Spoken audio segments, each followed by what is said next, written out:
All right, we're live. Take it away, Great. Jax. It's all you. Wow, our first ever live undrafted show. There's probably nobody in here yet, so we're gonna get everybody in here, and then we'll kick it off. This sounds pretty fun. We got Tommy Moe, we got Stoner. I think it's gonna rock and roll. How we sounding over there, Tommy? We sound great. You sound Stoner, great. how you doing? You guys look great. I'm fine. I do my thing. My eyes are open, partially. Woo! You sound fine. I mean, you sound like a little whiny Northeast bitch, but it's a good thing. It's a good thing you look good because you don't sound very good, but that's all right. I still love you. What do you mean I don't sound good? I always sound good. Nah, I love you. The sweet, sweet bass in my voice. You can't teach this shit. I'm born with it. It is very bassy. I will say that. It is. Yeah, it is. If you turn the bass all the way up, never mind. Some old school Howard Stern right there in honor of him getting that contract today. Yeah. I was a fan way back in the day, man. He used to do when he had his TV show on Channel 9. It was hilarious. Yes. Yes. It was fucked up. He used to do a show, like a game show with homeless people. He used to play homeless Hollywood Squares. And he would give them, what's that? That far back? Like he did it, that was a long time ago? Oh, yeah, it was part of his TV show. It was ridiculous, man. It was homeless crazy. Hollywood Squares? Yeah, he would give them, the winner would get like a shopping cart full of fucking cans to recycle. I mean, I'm sure he gave him money. He wasn't that much of a dick, but that was part of the fucking show. It was hilarious. Like, here's a brand new refrigerator box for you to live in. Like, it was fucked up. Like, I feel bad laughing at it, but as I think back on it, that guy was fucking way ahead of his game back then, dude. That was in like the 80s, man. He was doing shit. Do that shit back then? Yeah. God, it was hilarious, man. It was outstanding. Hey, Stoner, retweet that tweet when you get a chance. I was trying to, but it wasn't showing up. Tag me on your feed. I'm trying to, be on my phone less while I'm doing people's fucking shit. Let's fucking go. All right, what are we waiting for? You ready? We got a couple people in here. You ready to start this? Yeah, let's do it. Yeah, I mean, I'm not gonna sit here and wait for people to come in when they come in. You're gonna babble. You're gonna babble for 13 minutes about Double G Greg Williams anyway. So why don't you kick that off so these people can fucking leave? I mean, they came for the Greg Williams. They came for the Greg Williams. They're gonna stay for the Stoner. Yes, they are. Hey, who knows, man? Let's get it.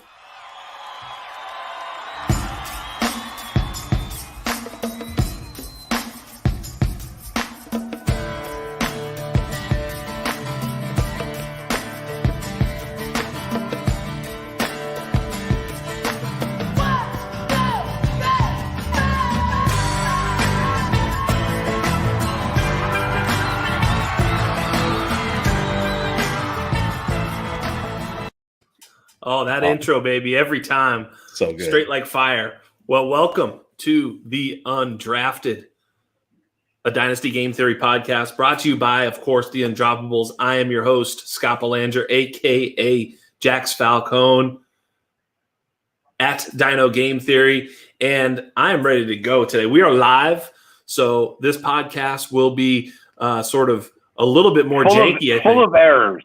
Full of errors. Speaking of which, Stoner off the top rope with error number one, interrupting the intro. I had to get it out right from the door because that's like literally the first thing you told me to not do. Watch this. So, boom. We got him muted. But I can unmute it. I know. I'm gonna pump fake that mute so that you know it's not coming.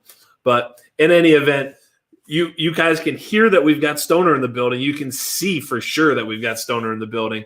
But we're going to be rolling today. We got a pretty cool episode. I've got with me today Tommy Moe and Stoner both in the house, and we're going to be doing a fun show. We're going to be doing a little award show, but God, I'm going to introduce my guest, but then I got to get something off my chest, and the boys know what I'm going to talk about. But first, didn't you just introduce us? No, I didn't really introduce you. Isn't that literally what you just did? No, I just mentioned you. An introduction goes more like this. coming to me from the East Coast today in his homeland, Zamazaland, New Jersey, is the fantasy stoner, Michael Edge. Michael, what's going on, brother? Not much, man. It's 11:18 here. Yeah. I feel like Paulie trying to get on these fucking podcasts with you. He's like fucking sleeping already. I see where the pain goes. It's weird. It's cold here. It's like 30 degrees when I woke up this morning. My nipples could cut glass, like right from the door. Like hop out of bed, cutting glass. That's what the people wanted to know. That's what I figured. It's nice to get some good pizza. It's nice to drink some Yingling, but circumstances behind my visit are not ideal. But no, it's not the worst thing to be here. And on the other coast, joining us from SoCal. And we like to call it the Beast Coast, by the way. That's interruption number 2. Yep. The Beast Coast, not the East Coast. Hey, if people are drinking at home every time Stoner interrupts, that'd be a hell of a game. So line them up, okay? Just get yourself. And you guys will be drunk within the hour. 3. Boom. There we go. Drink. It's going to be fantastic if you guys are drinking every time that motherfucker steps up and interrupts. I love it. But coming to us from the other coast, the Samoan Sandman, Tommy Moe. What's going on, brother? What's up, Jax? The spam man would have been better right there. That's 4. Yo, 4. Y'all fucked people up. People are going to be absolutely jammed. This is the best drinking game. Holy shit. No, I'm stoked to be here. I'm pumped. I'm pumped to be streaming with you live. This is great. It's funny that we have like everyone here that normally lives on the West Coast and fucking Stoner's back east, but he's doing his thing, and so. Yeah, man, ready to talk about these MVPs. I always fucking throw curveballs and variables in there, don't I? Either I'm outside or like just on the different part of the country. It's whatever. The first time Stoner was on the 2-on-1, the first time he was on the 2-on-1, he was in a fucking closet. Talk to me from fucking, I think he was still in New Jersey. Talk to me in his closet. Yeah. I was in North Carolina at the time, actually. Jesus. That was when I lived in North Carolina. I fucking hated that shit. But yeah, it was a good space. It was a giant walk-in bedroom closet. And it was just, with all the clothes hanging around, just acoustically, it sounded better because I didn't even have these AirPods at the time. Like I was using one of them fucking wired headsets. So yeah. We know you've been in the closet for a while. It's okay. It's not a big deal. We still appreciate everything you do with us for the team. That's a nice 12-year-old joke you got going. What are you talking about? I'm being serious. Did you figure that out yourself, or you have a team of teenagers writing your fucking material? The last time we had Stoner on the show, he was joining us on his earbuds as he is today, but live from a Buffalo Wild Wings, drunk and high and hitting on the waitresses. So this is an actual upgrade. Hey, like I said, I like to throw curveballs. I also did one show from your fucking your dungeon closet there that you're in, or garage. The studio is what we call it. The studio. Okay. Yeah, the dungeon's a good word for it. I mean, the dungeon. There's no negativity in this place. So dungeons are a bad place. This place is positive. So shuffle along. Come on, let's do this. So, the reason for the season, the reason we're here. Shuffle along. You heard me. Not even me. This mute button thing that I thought I had figured out, not working so good. He's got a mute button on his end, so it's not going to work. Well done. Thank you. I'm playing chess. You guys are busy playing. I don't even know what you're eating. Paste in the corner. Well, that paste was pretty good. I can't lie about that. But we are doing an award show. I thought it would be pretty fun. We all know basically right now if we're in the playoffs, some 10-team leagues got one more week, but most leagues right now are 12-team leagues, and they are all playoffs are decided. And who got us there, who didn't get us there, who are the shining stars this this 2020 regular season. We're going to talk a little bit about that. One person that is not the shining star of the 2020 season, although for me he gave me plenty of content. We titled one of my episodes Greg Williams Frosty Tips. And his Frosty Tips got roasted this past week as he made the blunder of all blunders. He came across and showed us his true colors. He is the moron, piece of shit asshole that we knew he was. He is. And don't give me no faces. How do you say the phrase true colors and not drop like a lyric for a Cyndi Lauper lyric? Come on. Would you say that his true colors were shining through? His true colors are shining through true you. Colors, and that's why he loves you? I think you're picking on the verbiage a little bit more than Yadu. I mean, I'm not going to do that to you. Kanan's in the house. Cut that one out. He forgot to do that. He's literally looking at your file and trying to cut it all, but he can't. I told him not to. I doubt that's going to happen. You got nothing to say? Oh, I was barely listening to you. I was reading tweets, actually. All right, keep reading. So, Greg Williams, of course, absolutely. Go ahead, Tommy. Tell him what's going on with Greg Williams. That he got fired for making the worst call against my Las Vegas Raiders, thinking the fucking arrogance of this guy to think that he could run cover 0 twice, not just once, twice, and think that he can keep up. Nelson Aguilar beat the audacity of Greg Williams to run cover 0 twice, no safety help over the top, man-to-man across the board, gets beat by Nelson Aguilar, who would have had it, who was like this close to having that touchdown before Henry Ruggs does, and then does it again. The audacity of Greg Williams to do it again, and Henry Ruggs, checkmate. It's done. It's done. It's over. Fucking over. His career, his tenure's over.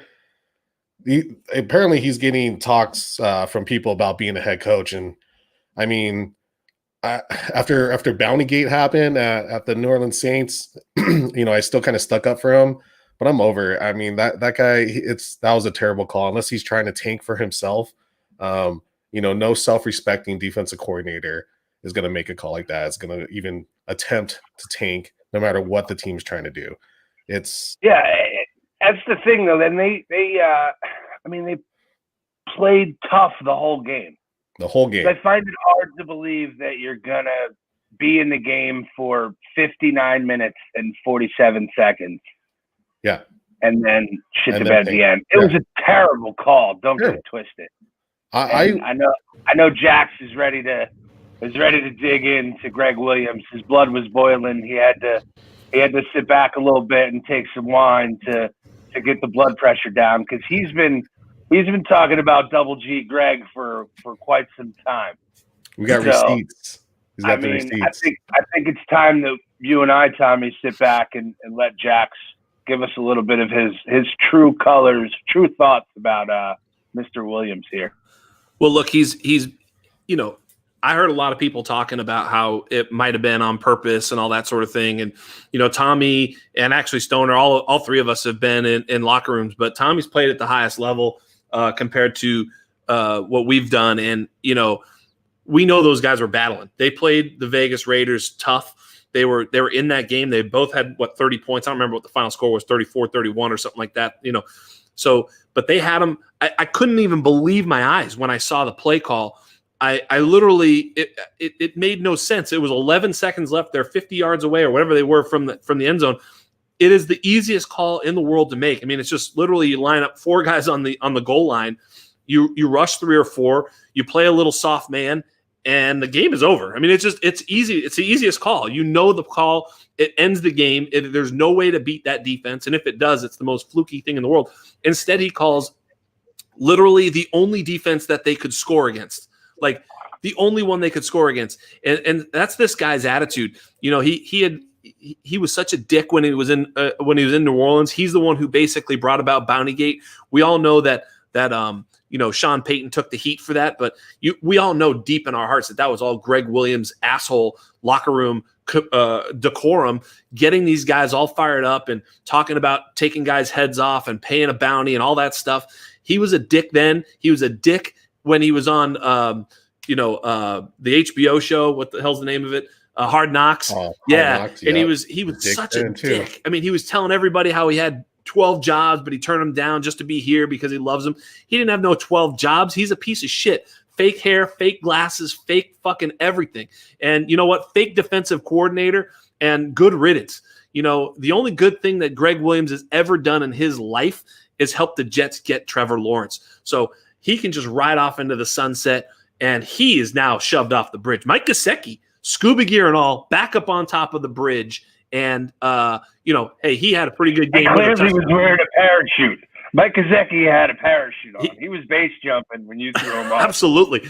That dude is alive and well, okay? So he's alive and well. Greg Williams is thrown off that bridge, and he's got some cement shoes. So get out of here.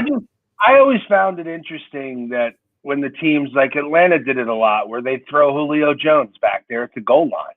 You got, exactly. I know Brashad Perryman's a big dude. You got Denzel Mims, who's got height. Yep. Like, why are you not? I don't feel like I don't see that enough. I just throw the Niners could do it with Kendrick Bourne. He's got some height on him. Like, why not? They know how to go up and get a ball. And if you watch the replay, they had their middle linebacker spying Derek Carr, like spying him like he was fucking Mike Vick gonna go run it somewhere. Put that motherfucker at the goal line. Until Emmanuel, whatever, Achu. Yeah, Achu. I love his little flips he puts out. That's when I realized that he was getting spied. I'm like, what the hell spies Derek Carr? Are you kidding me? Never. And like you said, Stoner, put everyone at the goal line. It's basically a Hail Mary play. And that's why I said the fact that he did it twice, the fact that he called cover 0 twice, man up on a 4-2-7 wide receiver and Henry Ruggs, it's over. Like, Jax, you play quarterback. When you see line, there's no one back there. There's no safety help, and you just have man across it's fucking game over. Yeah, that was. I mean, like I said, I saw the play, and I sort of had to take him. And I'm like, wait a minute, why wasn't there a safety? What happened? Like, did he get shot? Like, someone must have assassinated the free safety because I thought they only had 10 guys on the field. Something had to have happened. There was no possible way that was the call. I looked at the clock again. I'm like, wait a minute. Was there something that I missed? I had to have missed something because it couldn't be. And then, of course, it occurred to me. The fucking extra G is standing on the sideline. Good. Right? That extra G is just rolling around with his stupid fucking glasses and his stupid frosty tips and just bragging about his aggressive play call as if anybody gives a shit about him. And he ruined his team's chances to win a game. Now, from our perspective, outside that locker room, we can all say, oh, yeah, that's nice. They're going to get Trevor Lawrence. But those guys don't give a shit about Trevor Lawrence. Not one of those guys is like, maybe we're going to get Trevor Lawrence. 0 guys are saying that. They all wanted to win that game. They wanted to go home with a little bit of joy. And they went home embarrassed. And so, obviously, they made the right decision. But even Adam Gase, what a moron. That's ultimately his responsibility. So he should have been in the back of the wagon with Greg Williams driving his ass out the stadium too, because that's a malpractice as well. The worst coaching staff in the NFL by a wide margin. I'll ask you both guys. That exact hold on. That exact roster, that team, everything about that team. Give that team Bill Belichick from the very beginning of the season, from training camp. What's their record? I mean, it's definitely not 0-10 or 0-11, wherever they're at now. 0-13. 100%. They're 50-50 at least. That team's not that bad. They'd have a few wins. They could be fighting for the NFC East. I don't know.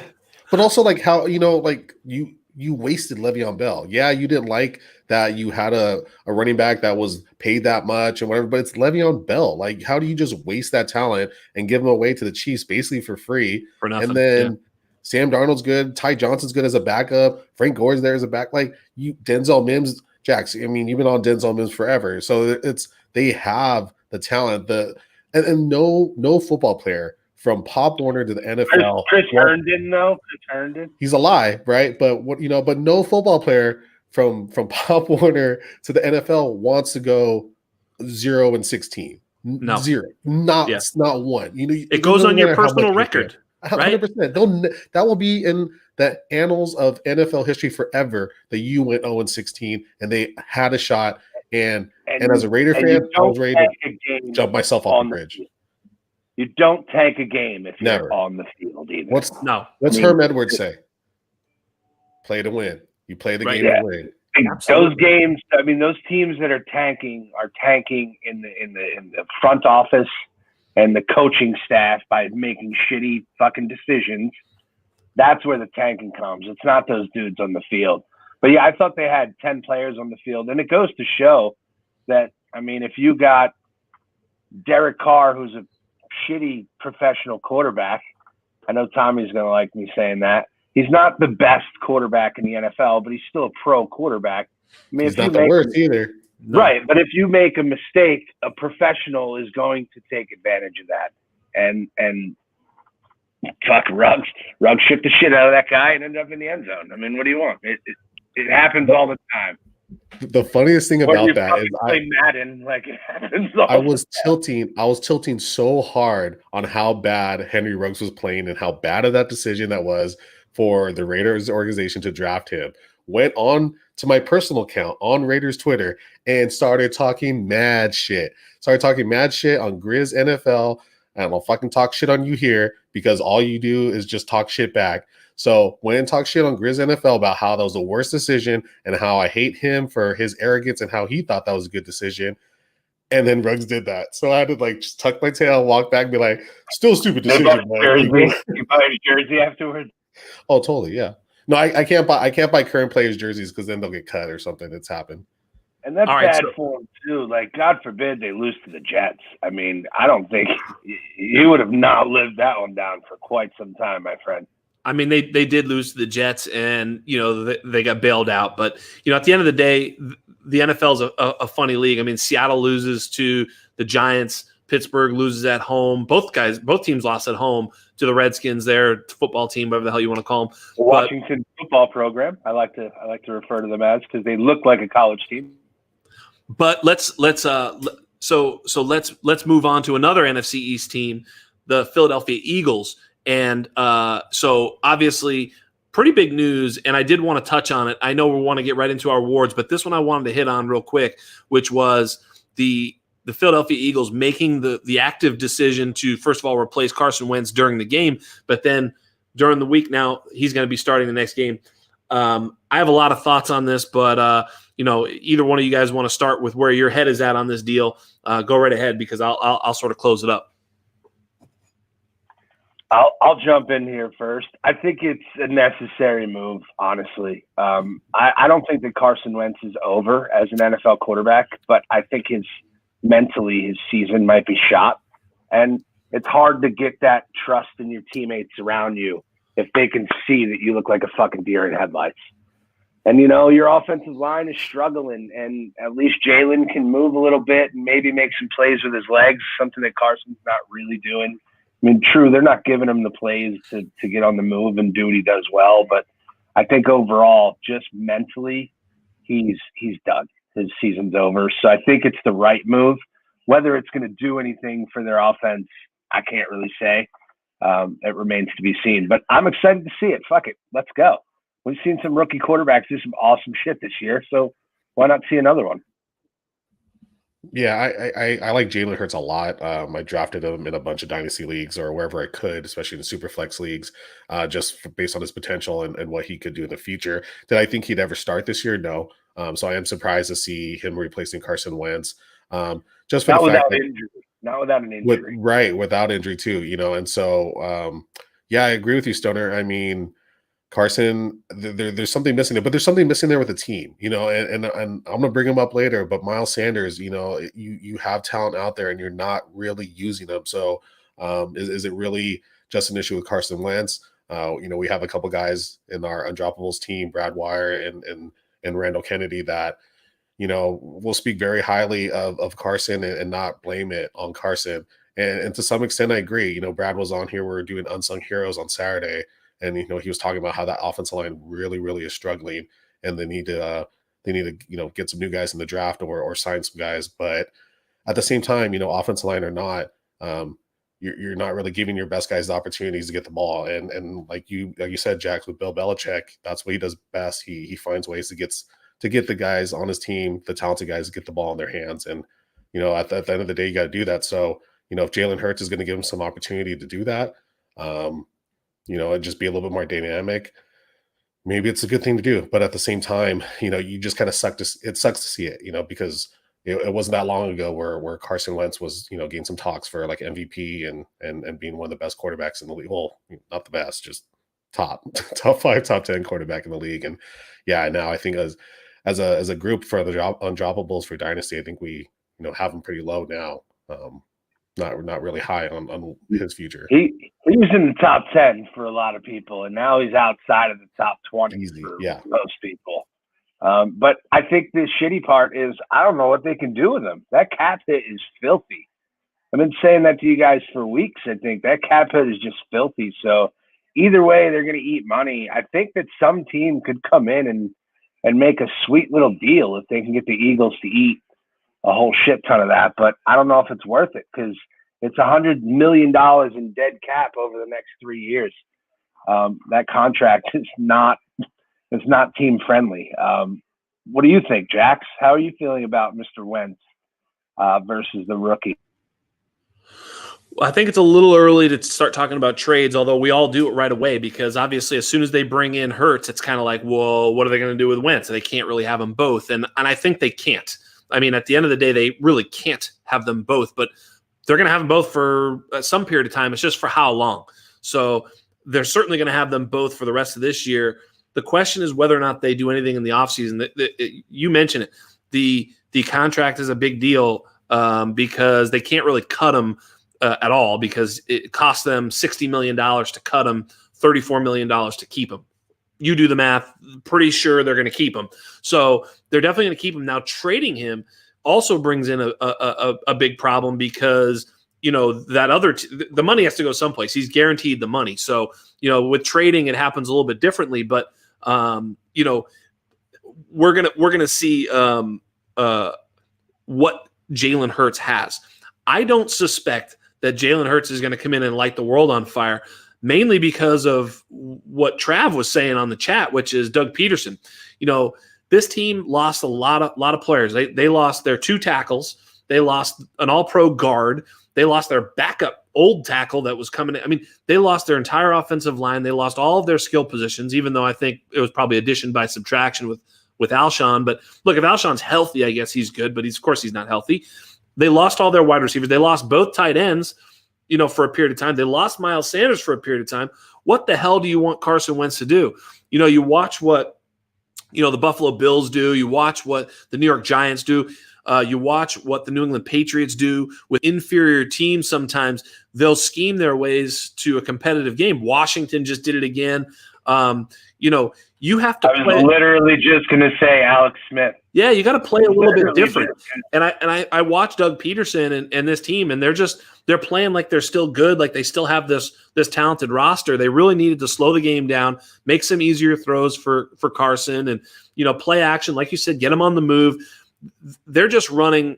It's the difference between running a game plan. He's not adapting. There's a difference between running a game plan and just calling plays. And they're just calling plays, and we know the difference. We've all played Madden. That one looks cool. Fuck it.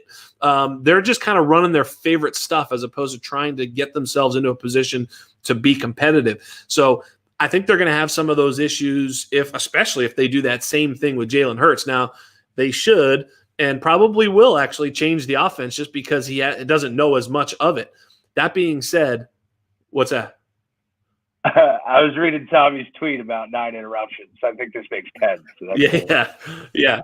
Hey, it's the best drinking game on the internet right now is how many times can drunk, high stoner, tired, late night stoner interrupt while someone else is talking? It is infinity. I'm still fire, though. I'm still ready to go. You are fire. You are fire. But, hey, give a man a chance to get his take out, and then we'll go from there. But, yeah, so I from a dynasty perspective, Wentz is probably a buy low. I mean, I've seen that a little bit. But, you look at these starting quarterbacks, and obviously I think he's going to go somewhere, if not Philadelphia in 2021. I mean, Jalen Hurts could fail miserably. I like Jalen. I've got no issues. But the issues that are helping Carson Wentz fail are going to be the same issues there. He's not going to inherit some better team and better game planning, assumingly. So, I think we're going to see some issues. But yeah, absolutely, Linda G, what's up? So, but she's got the drinking game going. Linda's hey, ready to get Stoner, smashed. don't hurt her. She's got a 12-pack of Trulies ready to go right now. And so, to your point about him and the game plan, I think he comes in with a game plan, but it's the in-game adaptability that he just hasn't. Yes. I don't know if he hasn't figured it out or just doesn't know what to do. Because a few years ago, like you said, when they were good, whatever, he fucking pressed a button and it was working. Yep. Dilly in the fucking Super Bowl, right? Philly. So, I mean, yeah, they could just push a button and it was working, but now it's not. He hasn't figured out that, like, oh shit, I just can't do what I came in to do. I have to fucking adapt. I have to make changes on the fly. And that's something I'm just not seeing with him. And you're right. That's why fucking Carson has been shitting the bed badly, in addition to a Swiss cheese offensive line. The offensive line, I was going to go there. I mean, look, he's the type of guy that he holds onto it. He throws the ball down the field. He will be willing to put his body at risk, which has hurt him, actually, like specifically hurt him. And, luckily for him, he's a ginger and doesn't have a soul. So, okay. All right. It's a weird take, but that's okay. No, he does. He holds onto the ball. He takes a lot of hits late, like on the run, doing all sorts of stuff. And then in his legendary season, his best season, he did have an unsustainable third down conversion rate, especially long third downs. Like they were converting long third downs at some record pace. So that has hurt him, obviously, because that was never going to continue. The Nick Foles MVP season? 11. Yeah. The year before, I'm also drunk and high, so it's probably whatever. They got a statue of him, right? Yeah, I think it was the year before, actually. But in any event, they do have a statue of Nick Foles. It's mostly penis. Mostly just yeah. A lot of energy there. That's right. It's a small statue on a big kickstand. But hey, let's have some fun. We haven't had any fun yet. Not having any fucking fun. Let's actually. Are you not entertained? Let's turn it to some fun, and get off these sad subjects. Quarterbacks being benched and Greg Williams being the stone worst person on the planet. Let's move on to something that I think we're going to do. Tommy, you're going to guide us because you're obviously way smarter than I am, probably more sober and a better radio voice. So we're going to walk through this, but we're going to talk about we're going to talk about just our 2020 regular season fantasy all-stars. So we've got some cool awards that we want to. Oh, did we freeze?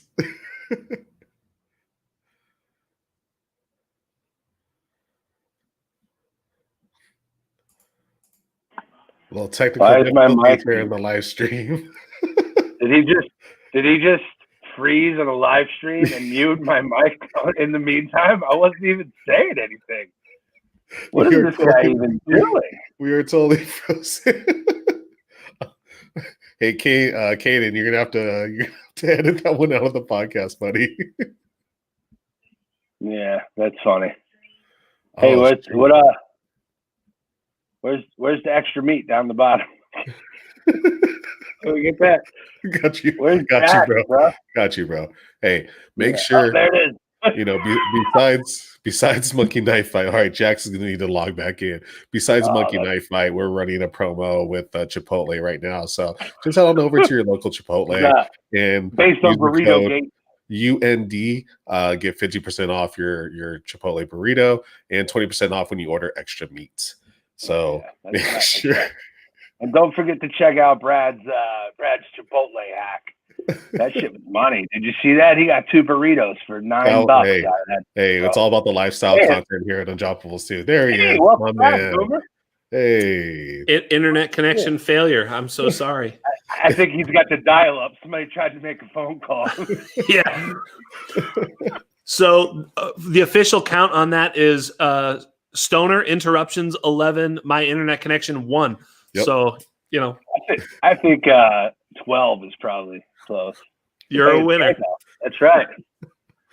The fantasy Gandalf. I love it. Don't worry. Kanan's going to hook us up. The best producer in the game right there. Yeah, absolutely. Kanan takes care of everything. That's what's amazing is, you guys are actually seeing what I normally sound like, which is a bunch of nonsense. And then he sort of cuts it all together into something coherent. Just a nasally dude from the Northeast. That's all I am. Some asshole, some prick. Hey, listen. So let's do this. 2020 MVP. I mean, there's a lot of names that you could throw out, but let's just talk about the who is your 2020 fantasy football MVP. Tom, you want to go first? Ooh, we're going straight to MVP, huh? You want to start somewhere else? Let's go. No, that's fine. No, that's fine. It's your show, Jax. I'm just here to add some flavor. I'm bad at it. You're good at it. You can even interrupt and go elsewhere. I love it. You. I'm the one that interrupts. Yeah. Okay. You relax with that shit. I like that. We will go over the All Pro lineup. I do like that, but I think a good way to start it would be with the MVP. I think a lot of names have been tossed around. But at this point, the most consistent one for me, and typically the MVP also goes to one of the best teams in the league. And, even though the Pittsburgh Steelers were the last teams to be undefeated, I still think, I still think the best team in the league right now is the Kansas City Chiefs. And so I'm going to give it to Patrick Mahomes again. Yeah, so, I mean, we're going to have to come up with a consensus MVP amongst us. So we're going to have to argue this out. But, in terms of, look, Patrick Mahomes is a great one because if you have him on your roster, you probably are winning. But consistently winning. There's one guy in the league that I think if you have him on your roster, you're almost certainly winning. And for me, that's Travis Kelce. A teammate of Patrick Mahomes. But right now, fantasy football MVP, Waller was great last week. Waller's been very good. Kittle's been great when he's played, but he's been injured. The tight end landscape has been absolute, trash. I mean, even some of the guys we thought were going to be good were up and down. So I think that if you have Travis Kelce, you really have a leg up on the rest of your competitors. And for me, Travis Kelce, every team I've got him in, I'm in the playoffs. I think to some extent, like if you're in a tight end premium league, definitely Kelce is that guy. I actually wrote down 3 names for MVP, and I already crossed out Dalvin Cook. He was my 3rd guy. My other 2 were Pat Mahomes and Travis Kelce. So I think it's those 2, depending on your scoring settings. If, like I said, if you're in a tight end premium, that's the shit. If you're in a fucking multi-quarterback league, super flex, and you got Mahomes, you're fucking money too, because then you were able to take your second quarterback later on and fill that middle of your roster is probably fucking fat. So, I mean, yeah, I think it's Pat Mahomes if I had to pick one. But I don't disagree with Travis Kelce being that dude, even though he's the 2nd best tight end in the NFL. Because we all know George Kittle's that dude. Hey, I'm with you. But so let's hey, Tommy, either you or I have to concede or we have to let Stoner split the difference. Okay, but I mean, I will say it's your show, but also a tight end has never in the history of the NFL, a linebacker has won MVP. I'm talking about fantasy now. Oh, okay. To be fair, yeah. No. Hold up, fantasy MVP. Fantasy MVP. Fantasy. These are all fantasy. I'm still picking Patrick Mahomes. I mean, the guys. I think Russell Wilson was definitely look for me. Mahomes is the actual real MVP of the league. You are not going to get even a skosh of an argument from me there. Mahomes is the real MVP. How do you spell that word? Skosh? Yeah. Or MVP? Clearly, I think I got that.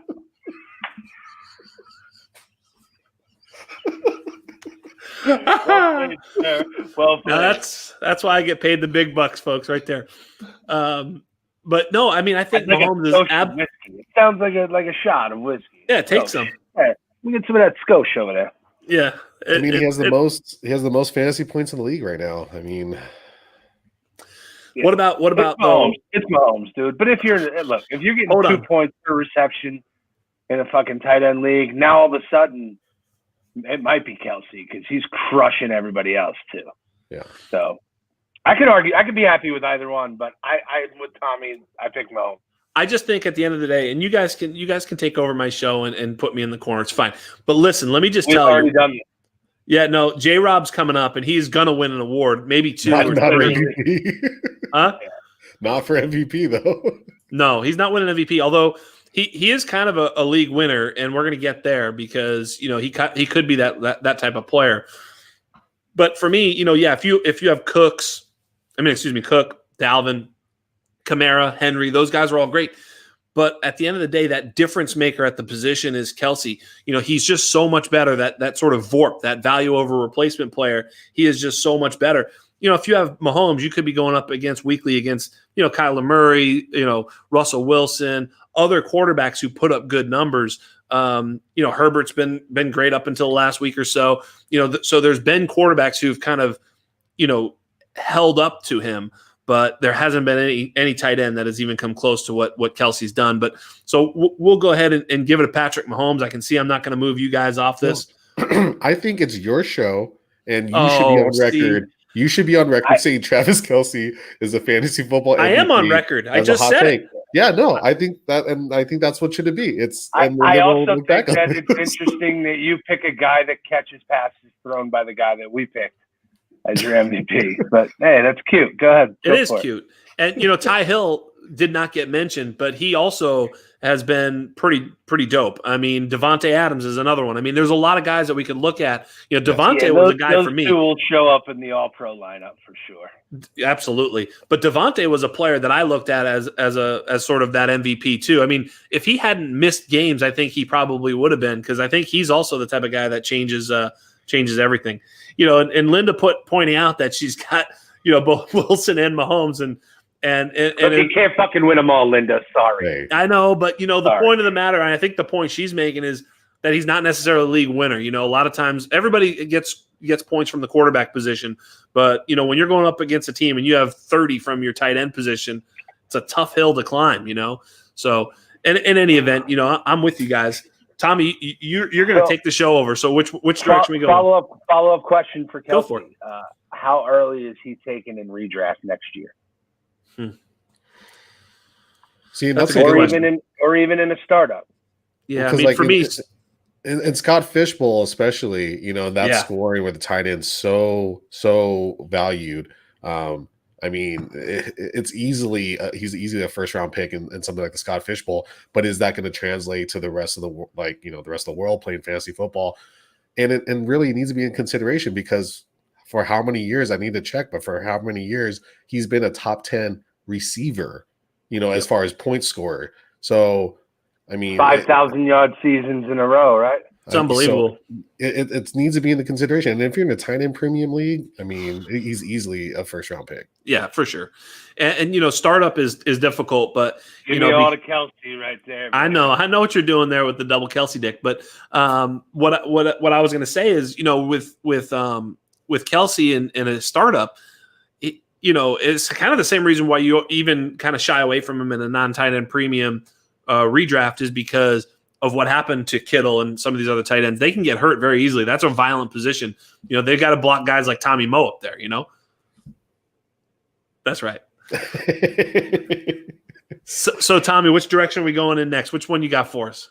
I like the other categories you have, but I think how you sent it to us kind of sets up the discussion a little bit. So I kind of feel like we should pivot a little bit to our all-pro lineup.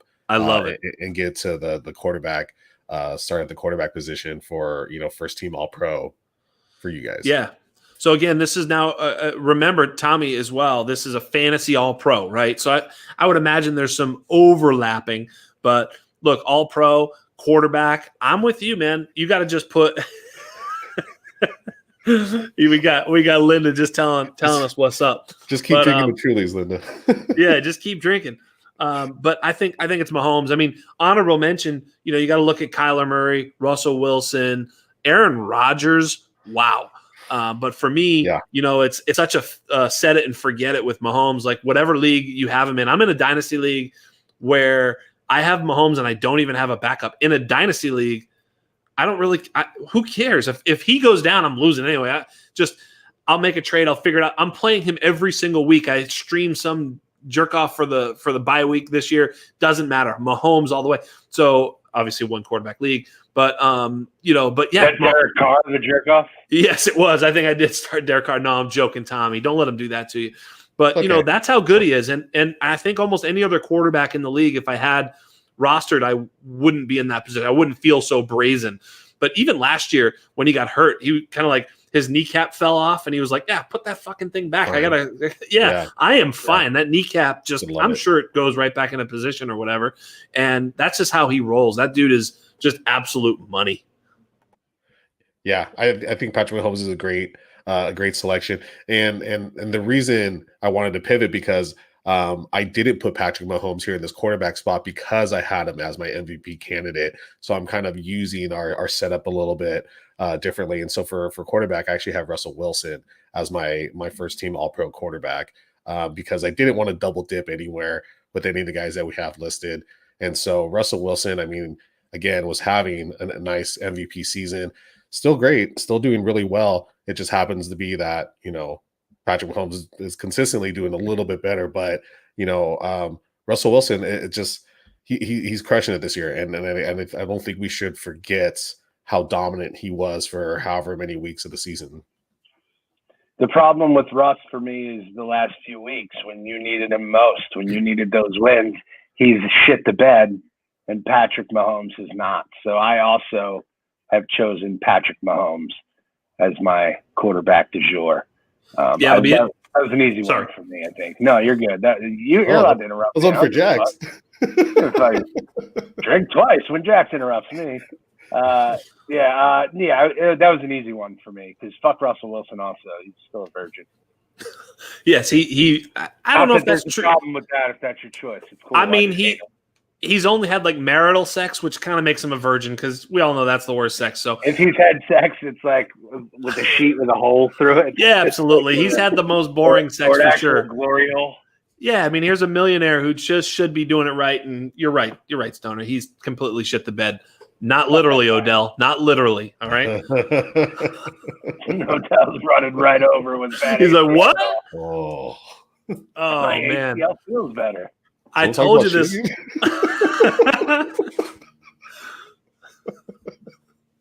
So good.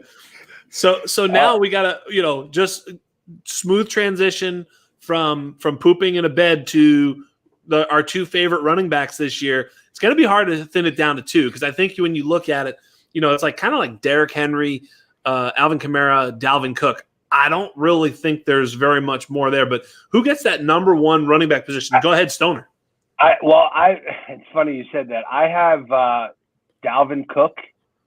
Actually, I'm wrong. I have Dalvin Cook in the flex. I have Derrick Henry and James Robinson as my two all-pro running backs. Ooh. James Robinson was that dude. He's that guy you picked up off of waivers. But if you look at his numbers from start to finish, he's gotten a consistent number of touches. He's been great at scoring points. And the last few weeks when you needed him, he's stepped up and balled for you on a shitty Jags team that has floated in quarterbacks like Jake Futon or whatever the fuck his name is, and Mike Glennon, and I think that's impressive. So for me, it was about consistency. It's about the fact that those guys didn't get banged up, they didn't miss any games. You know what I mean? If they did, it was very minimal. So for me, Derrick Henry and James Robinson joined Pat Mahomes as those all-pro players. Tommy. Yeah, I got Derrick Henry for sure. Overall RB1. Last year, there's someone in the fantasy football community that had a really, really hot take and putting, Derrick Henry overall RB2. And she took a lot of crap for it.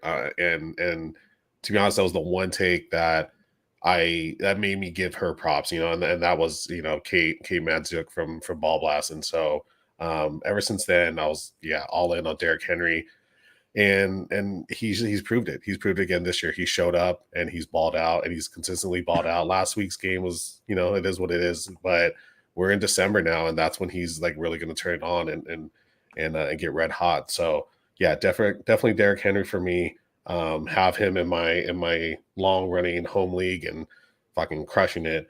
And then it's Dalvin Cook. It's definitely Dalvin Cook for me at the running back 2 spot. I know me and Stoner have been on Cook for a while though, before he really took off. And I think we can find some tweets from us from a couple of years ago talking about cooking. And so those guys, for me, if you have those two in the backfield, they're going to crush it. Well, it's pretty clear now what the consensus will be, because I'll share with you who my guys are. I mean, that's a sexy trio: Cook, Jefferson, and Kelsey on one team. Crushing it. Ooh. Yeah, absolutely. Insert Jack Nicholson just here. Yeah, and I mean, we know what's going to happen here, but for me, it's Dalvin Cook and Alvin Kamara.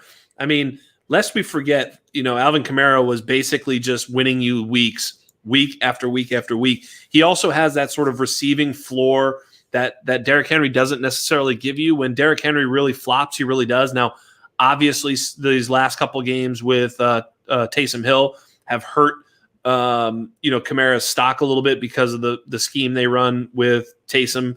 Obviously, they're not looking to target running backs. They're running sort of that read option. So, but other than that, I thought Kamara was kind of the stud of the first 8 to 9 weeks. I thought he was RB1, and Dalvin had that little stretch where he basically scored, I think in 2 weeks. It was like through week 9, and he scored as many points in those 2 weeks that would have made him the RB like 12 or something like that. I mean, he was an RB1 on just 2 weeks is what I'm getting at. So, he won you some weeks, but you guys, neither one of you had Alvin Kamara up there. So it looks like it's Dalvin Cook, Derrick Henry.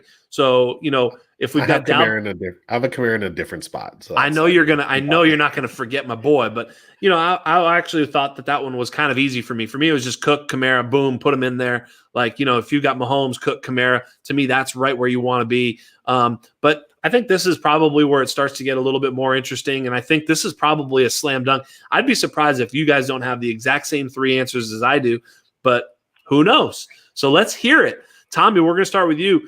Who's your WR1 for the regular season 2020 fantasy? It's my Dynasty wide receiver 1 right now too, and that's Davante Adams. So good. So good in so many different ways. I think he has the most complete game right now.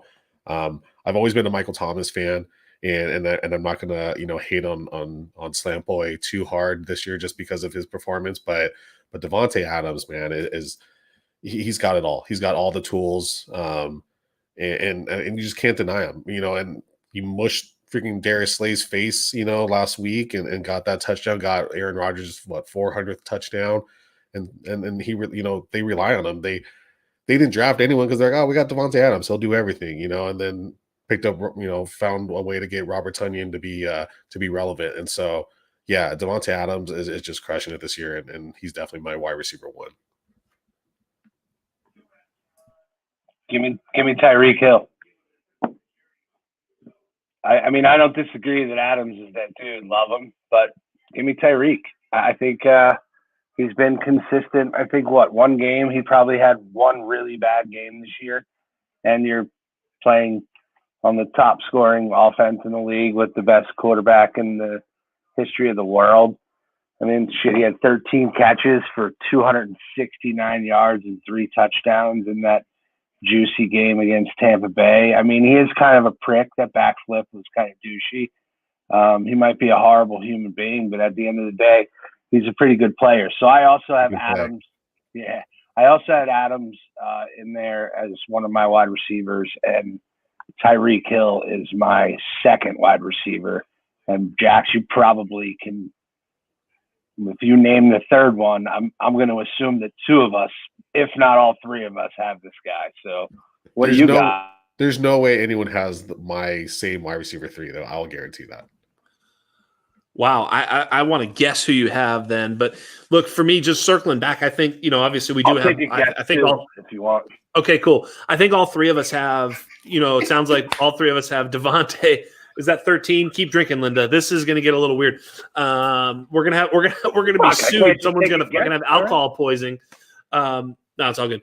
But Davante, for me is still a WR1, the WR1, and I'm just looking at sort of the scoring I've got in this one particular league, where I think it's half PPR with first down, whatever. It's like Scott Fish, but whatever.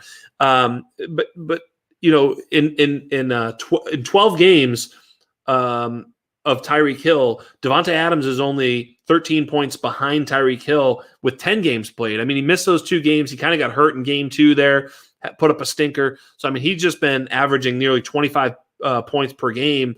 You know, to me, he's the WR1. Tyreek has obviously been really consistent, which in the past has kind of been his Achilles heel, was that, you know, he would be up and down. You know, he'd have those gigantic games and then he'd go and disappear. But somehow or another, even in the games where he wasn't targeted a lot, he seemed to score a touchdown. So every week he's been, you know, obviously startable, but I'm talking about, you know, he's been a high leverage play every single week. For me, my wide receiver 3, you know, is DK, just because of that ceiling and the way he plays. I'm guessing Stoner's the same, but Tommy probably snuck Adam Thielen in there just because okay. Tell us, Tommy. I'm gonna guess Stephon Diggs. Nope. No, huh? Nope, neither. Oh, I know who it is. Wait. I'm such an idiot. I've been talking about him a lot. And it's Keenan Allen. It's fucking Keenan Allen. Like, thank you. It is Keenan Allen. Allen. I'm such an idiot. I knew it. I've been on fucking record since this summer. Went on point after touchdown with our friend Andrew Mackins, part of Undroppables, our editor in chief there. Went on his podcast and raved about Keenan Allen when everyone was fucking hating on Keenan Allen, dropping him in their boards, not drafting him. You know, I mean, shit, in some leagues you probably got him in like the 3rd or 4th round because people were hating on him that much. And he's done what he's consistently done the past 3 years, and that's be consistent. And I have a tweet out there too with my shitty photoshopping of Keenan Allen saying, you know, Tyrod Taylor, Justin Herbert fully loaded. It don't matter. I'm still getting 130 targets, and he's on pace for like 160 targets. And that's what Keenan Allen does. He's the safety blanket of whoever's going to be the quarterback there for the Chargers. I don't even like the Chargers. I'm a Raider fan, so, you know, whatever. But Keenan Allen is the truth. And so that's why I have him as my wide receiver 3 to jump back. My wide receiver 2 is Tyreek Hill. And, you know, for the past 2 years, besides this year, he was the definition of boom or bust. And this year he's totally blown out the water. Like you guys pointed out, he's only had 1 bad game. And even then it was still 5 points. So it wasn't that like shitty. It wasn't 0. But he's been startable every week. He's been so consistent. So for me, I'm a player. I subscribe to the Bob Lung, you know, consistency guide, and that's what I'm about. I want those guys that are consistent every single week and are always going to put me up, give me a nice safe floor. So in that flex spot, I can throw someone else in there that's crazy, give me a nice boom. But Keenan Allen has been super consistent. And that's my wide receiver 3. Yeah, my 3rd was DK as well, even though he's a sea chicken. But I did consider heavily Stephon Diggs after seeing what he did to my team last night. And Keenan Allen probably he's in discussion as well. But yeah, DK, I don't want to say it was easy, but those were the first 3 names that came to mind, and that made it a pretty easy one. And I'm sure that DK is going to be that guy that's being drafted where Michael Thomas was being drafted this year, you know, in the top 7 or whatever. DK is going to probably be a 1st-round pick next year in redrafts. Yeah, you always feel like there's guys who are target monsters and guys who are big play players. It's like the first 3 guys that we chose, and not to say that Keenan Allen isn't, but they're both, right? You almost have that floor and that ceiling with Tyreek, Devontae, and DK. You know, DK a little bit of a less floor. Obviously, Devontae's got floor and ceiling, which is why he's easy WR1 for me. He's just that good. And Keenan Allen's been great. Tommy, incidentally, I got Keenan Allen at the 7.07 in the Scott Fish Bowl. 7.07. Exactly. Now, that's a super flex tight end premium, but still, that is crazy and unbelievable. I think my home league, I got him in the 6th round, I think. Yeah. I think I took him. A.J. Brown was my wide receiver 1. And in your defense, Tommy, he'd been slipping in almost every draft. I mean, everybody was discarding him, myself included. I did not want to draft. Grabbing him everywhere I could. I did not want to draft Keenan Allen. Yeah, that's how he drafts, by the way. That's But to be fair too, based on who we talked about, I mean, in fantasy points right now, it's Tyreek Hill, Devontae Adams, DK Metcalf, Keenan Allen, and Stephon Diggs. So I think we're right on. We've forgotten about Hopkins a little bit. That's the next one. That's number 6. Yeah. Neither one of us has mentioned him, but so that's interesting. I mean, just when you look at the landscape of wide receivers, it's pretty impressive what we have, especially some of the young guys that stepped up and played. Jefferson's in top 10. Jefferson, I mean, it's impressive. So I think the future is bright at the position, which, kind of still makes me want to draft running backs early. So speaking of futures bright at a position, let's shift over to tight end where the future is not so bright at that position. Man, oh man, I feel like every year, we just feel like there's going to be this tight end breakout. We were drafting tight ends deep. I will say a lot of the tight ends we were drafting were the right ones deep. Goddard and Hawkinson. I mean, my God, I have Hawkinson everywhere. You fools who let me draft TJ Hawkinson where I drafted him. Gosh. I mean, it baffled my mind. For me, he was an absolute top 8 tight end going into the season. He was being drafted 15, 16, tight end 15, 16. I mean, I just basically got him for free in every league, redraft. And, obviously Dynasty was a little bit more difficult as people did see that sort of future. But my God, I mean, he was a clear breakout. But when it comes to the tight end position, it's a clear choice. I mean, Kelsey's one. I mean, we'd be remiss not to talk about Darren Waller and how good he has been. He single-handedly put some teams into the playoffs this past week. I know it. He won some people money this past week in one fashion or another, getting them into the playoffs, DFS play, whatever it was.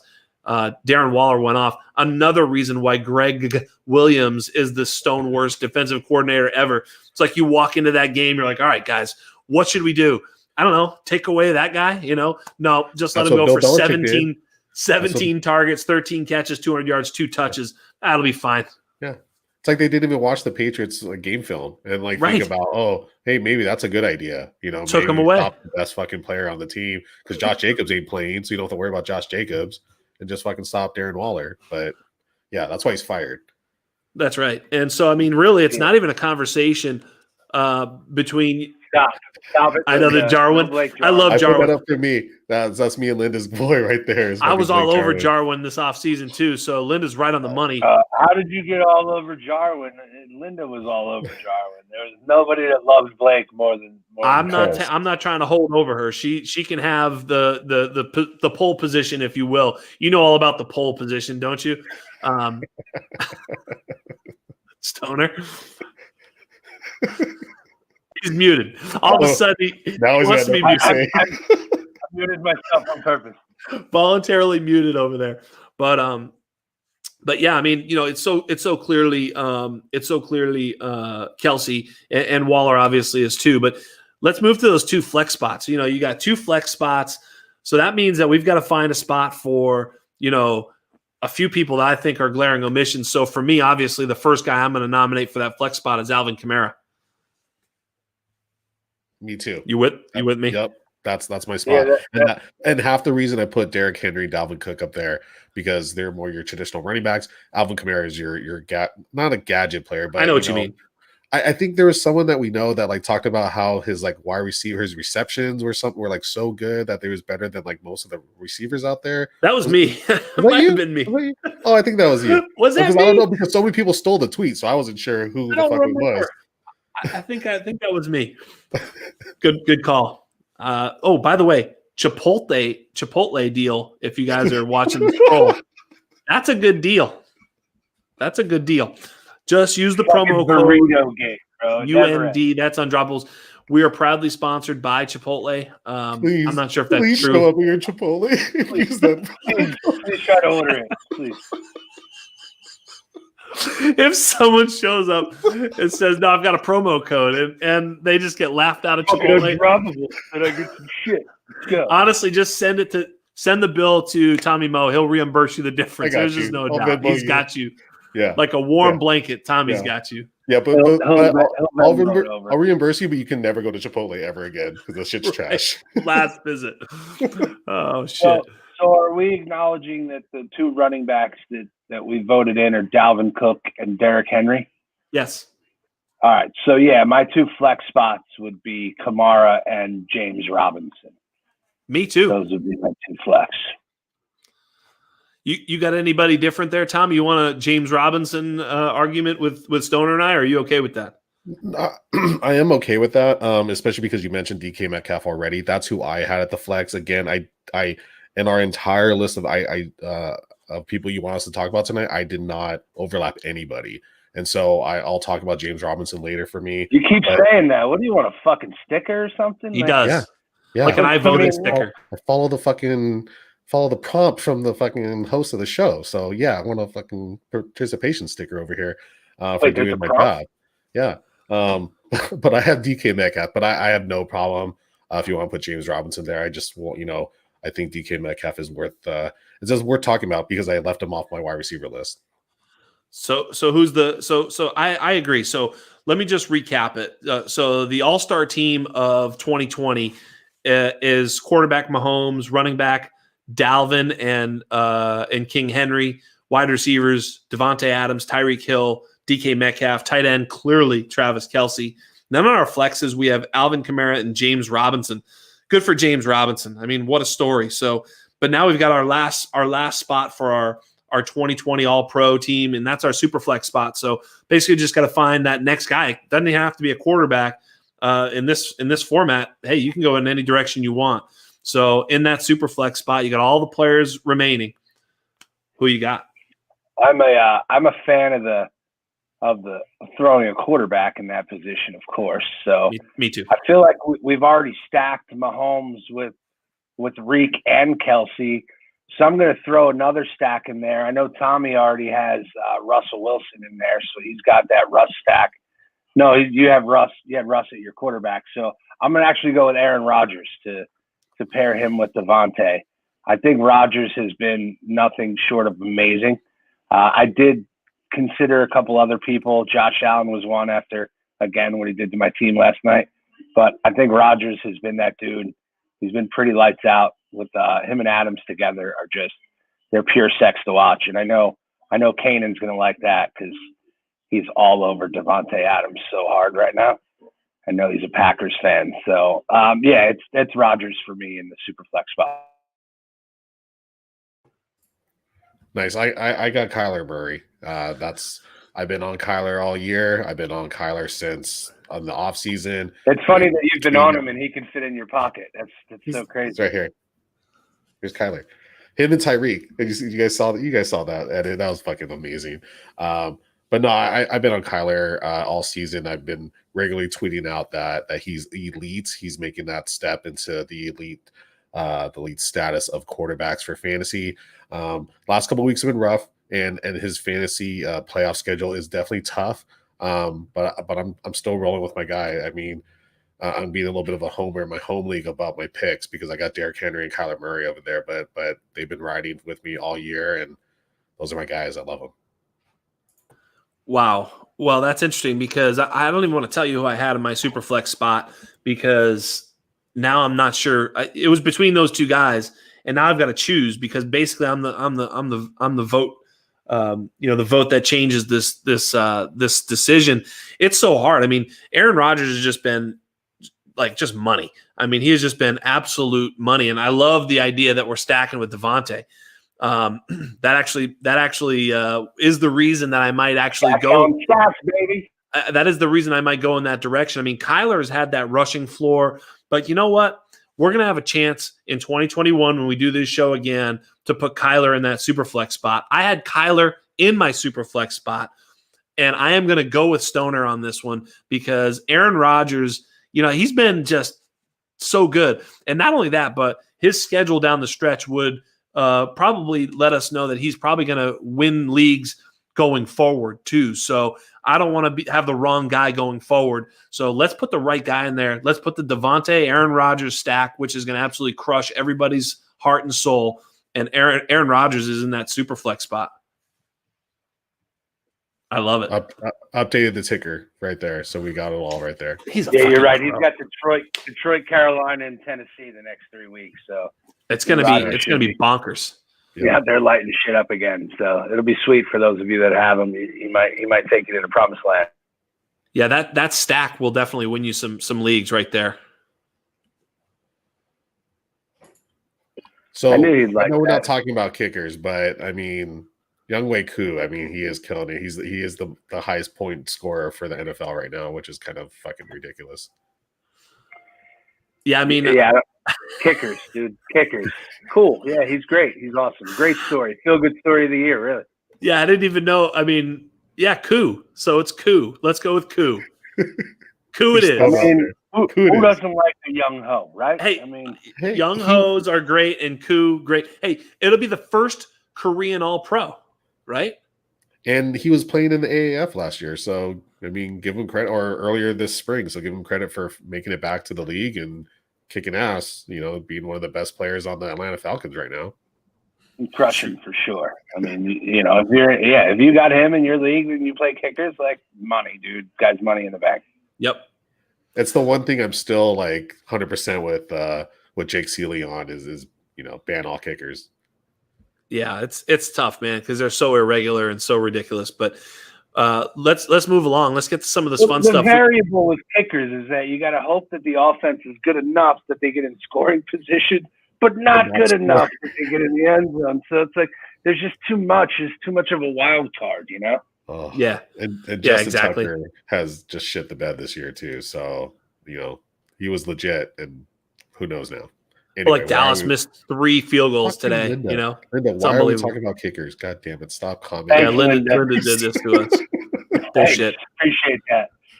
You know, just something shiny. Our guys are like, well, let's talk about kickers. Hey, we'll talk about anything here on this show.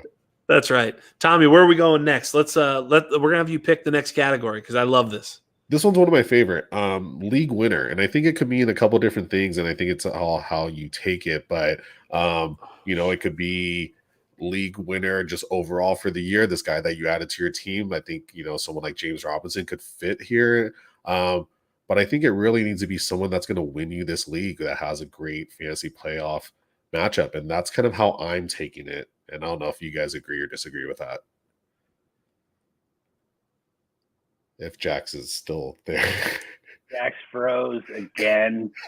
Yeah, I mean, I guess that is not how I took it. I kind of took it as, you know, someone you got for like super minimal value or draft value. Yeah. And he kind of, you know, like James Robinson is that dude. But I think that's fair. I do kind of like the way, like James Robinson was that guy for me, but I think it's all about value for me. You know, the guys that you invested little in but got a lot of, like even David Montgomery is another name that I actually wrote down here. And a great fantasy schedule, fantasy playoff schedule. Because I didn't want to use James Robinson again, so I picked a couple names. It was David Montgomery was the first guy that came to mind. You know, you got him in the whatever 5th or 6th. I don't even know what round he was going in. But people were, you know, shitting on him.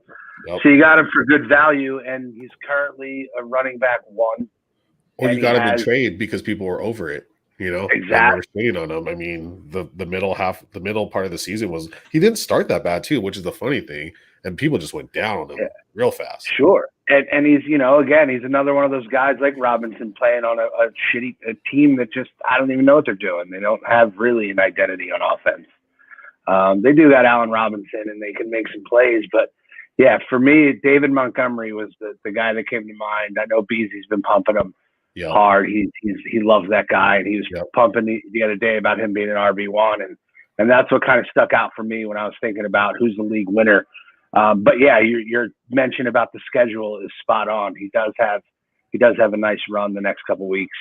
Yeah, I think your pick too covers both, you know, definitions of like what could be a league winner. It's someone that you could have got for cheap, either or traded for cheap, or someone that is also going to have a good fantasy playoff skill. I think that, I mean, I kind of want to change my answer to David Montgomery because of that reasoning. I mean, it hits all bases, you know, and I definitely, you know, if you're looking to win your fantasy league, especially for this year. You need to be planning for that fantasy playoff schedule weeks in advance. And if you're able to pick up David Montgomery in like week 9 or 10, or even his bye week of week 11, you're now in a great position because you're probably at him as a flex play, you know, not even your RB1 or 2. And so he's going to smash, especially, you know, you also want those guys that are getting hot at the right time, and David Montgomery is definitely turning it on at the right time. The guy I had was Myles Gaskin, kind of similar situation. You got him really, really cheap, if not for free. In some dynasty leagues, I picked him up like after the draft, in startup drafts because no one picked him because I was super high on Myles Gaskin. So again, kind of tooting my own horn here a little bit. But he has another really good playoff schedule as well. It's not as good as David Montgomery's, but in week 16, he is playing the Las Vegas Raiders, who give the fourth most fantasy points to the running back position. And so at week 16, when you're really going to need him, he's in the best position to win you that week if you have him, especially in like a flex spot. I like Gaskin, and he's shown that, he's getting volume when he's in there. Regardless of who was in at the quarterback position, he seems to be getting touches. So there's no competition at this point. Yeah, that's what you need right now at this point. And that's the other thing. It's like, dude, you were lucky enough to make trades for Montgomery or these guys earlier on, and they're still alive and kicking. You did well. Because 2020 has been some fucked up shit on some. And Gaskin might be the ultimate win now type player because the amount of draft capital they have for 2021, who knows if he's even going to be around, at least on the Dolphins, for another year. And so it's really like all in right now because that might be the only chance you get. And if he's winning leagues this year, that's phenomenal, especially. I feel like one of their first round picks has Najee Harris written all over it, but that's just my personal opinion. Yeah, that could be a great pick, and so I'm gonna roll with Gaskin. I'm still gonna keep it. I love David Montgomery there, though. I think that's definitely a great. There's a great argument to be made. And spoiler alert, David Montgomery will be the subject of my under review this week. I've already got the film already dialed up, and we're gonna take a deeper look and make Chalk cry because it's not Miles Sanders. No, Miles Sanders will come up in this show for sure. Will. Oh, definitely. Sadly. But league winner, you can go a lot of different directions. You can look at it, guys like Travis Kelce and Tyreek Hill, obviously they're winning your league for you. I love where you guys went. And you're right, if you want a few overlap, I think the guy I have in my spot was James Robinson. I felt like he was the guy that changed your team if you got him. Because you had him all year. He never let you down. He was a weekly starter.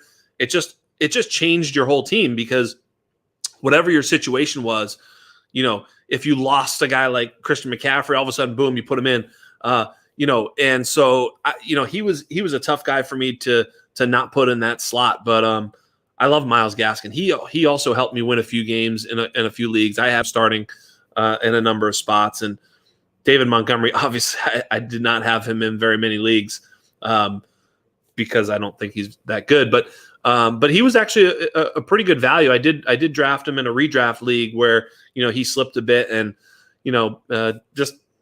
didn't start very often for my team, especially early on. But which way are we going to go here? We got to make a decision. We all had three different guys: Gaskin, James Robinson, David Montgomery, Justin Jefferson. Like I said to Tommy, my initial thought was Robinson on that because of the fact that you got him off the wire, and I had him on a couple teams and he helped me. But I didn't want to recycle his name. I've mentioned him a few times, which is why I went with Monty. I think all three of those guys. We don't have to name one, right? Yeah, we'll give it to James Robinson. You said it, I said it. We're all thinking it. We just don't want to say him for multiple spots. I think there's a couple other names we could probably have tossed around too. I think Rojo's a guy that probably helped a lot of teams. You got him kind of late. Cole Beasley. I hate to say it, but Corey Davis. He's guys like that. T. Higgins, Chase Claypool, the rookies. Robbie Anderson. Those are guys that if you were drafting them, you were drafting them really late, or you were able to snag them off the waiver wire after a couple big weeks, and they were helping carry you. Well, I think that's going to be when we hit our under the radar, players. We got that coming up, and that's where a lot of those guys fit in. But I think when you talk about league winner, that's a guy who has to actually, change the fortunes of your team. And some of those guys are really good. Justin Jefferson is the closest one for me too, because he was drafted obviously late. Truth be told, he was even a late rookie pick. He was in the second half. Picks 8 to 12. Sometimes I saw him slip early second in Superflex leagues, obviously. Justin Jefferson certainly could have won your league, even in a dynasty league, quite frankly. I'd be happy with Jefferson. I think another thing for me is, if guys are injured and they did miss some time during the year, that kind of puts a little chink in the armor for me. So I don't hate Robinson or Jefferson in the spot because they seem to have been healthy for the most part for the year. Tommy, choose between Jefferson and James Robinson for league winner. Oh, I still like David Montgomery. I'm sorry. Whoa. I'm fine with Monty too, bro. Just how people threw him off. But I'm not sure that in the inaugural 2020 league I can co-sign a fucking David Montgomery award. I'll take Justin Jefferson. I don't want to include. We have James Robinson there in the flex. We'll save Monty for an unsung hero. For a flex one, and I'll go Justin Jefferson if that's because in all fairness to Monty, who has had 2 outstanding games here in weeks 12 and 13, if you rostered Monty, you were not feeling it. You were not feeling it all year. You're like, I can't even start this guy. So you probably there's a possibility that David Montgomery wasn't in your lineup when he played in Green Bay. So league winner, he has to actually be in your lineup. Yeah. And I'll take Justin Jefferson here. I like that. All right, thank you. I'm not letting that one go. I mean, I'm ready to fight. We're gonna roll the gritty with Justin. Get the hell out of here, David Montgomery. You don't belong here. You're not welcome in this podcast. I don't give a shit what these 2 guys say. Get out of here. We'll be back later. I will say for anyone there listening, we appreciate all the comments coming in. We're gonna run through this list real quick, but before we get to unsung heroes, and definitely before we finish the podcast, we'll answer some of those starts sit trade questions that are coming in the chat. So I appreciate the questions coming in, but yeah, we're gonna stick to our schedule a little bit, and then hit your questions a little bit later. Yeah, absolutely. So and actually, some of the other people in the chat are welcome to answer those questions as well. But we will get to them for sure. So definitely start yelling at us and calling us names because that'll get our attention. So you can call Gandalf, and I can't say anything bad about Tommy. He knows where I live. I'm not gonna fuck with him that way. He is Samoan. I know where you live too. That is true. Yeah, but I'm not afraid of you. I doubt that. I mean, a little because you're crazy, but no. Yeah, I think I got you, Tommy, no chance. I got no shot. Hey, man. I got a Dallas Goddard draw? I'm in more 6'4". You're 6'4". You can just I'm like 5'10" over here barely. So, keep you. I don't know if I can keep you away, man. So Tommy, take us to the next destination. Yeah, and I'm really curious to see who we're going to select here. Jax, I think, kind of hinted at it a little bit, but we are on to biggest bust of the season, and I know who I got, but maybe we'll kick it off to someone else to take this. Stoner, start. I don't mind starting. I know that it's easy to pick some of the guys, so I kind of swerved to a position and a guy that a lot of people rode really hard at the end of last year and expected that he was going to jump into the top 5, if not the top 3 of his position this year. At tight end, Tyler Higbee is someone who everyone and their mother thought was going to be the next coming, no pun intended, Tommy, of Kelsey and Kittle and that new line of tight end. And think it's pretty clear that he is not, at least at this point. He completely shit the bed, and it makes me believe that it was just circumstantial at the end of last year. I know that some people took him really early on in the Scott Fish Bowl, and I can't imagine that helped their team very much. So I shied away from some of the normal guys that I'm sure that you guys are going to mention, and went to a sheep in my division. Tyler Higbee is my bust of the year. That's a big bust. It's a really big bust. Hey, Tommy, I already, and I cannot lie. So this is going to be painful for me. So I'm going to let you go ahead and pile it on. Maybe you'll avoid my heart here, but go ahead. Well, I see the Undroppables YouTube account jumping in here, so I'm wondering if he is on and listening. And I don't want to break your heart, but for me, for me, it's Miles Sanders. I mean, kind of for the same reasons that Stoner was talking about. He finished last year on a nice upswing. I mean, him and Monty were, the arguments on Twitter were going back and forth all season long.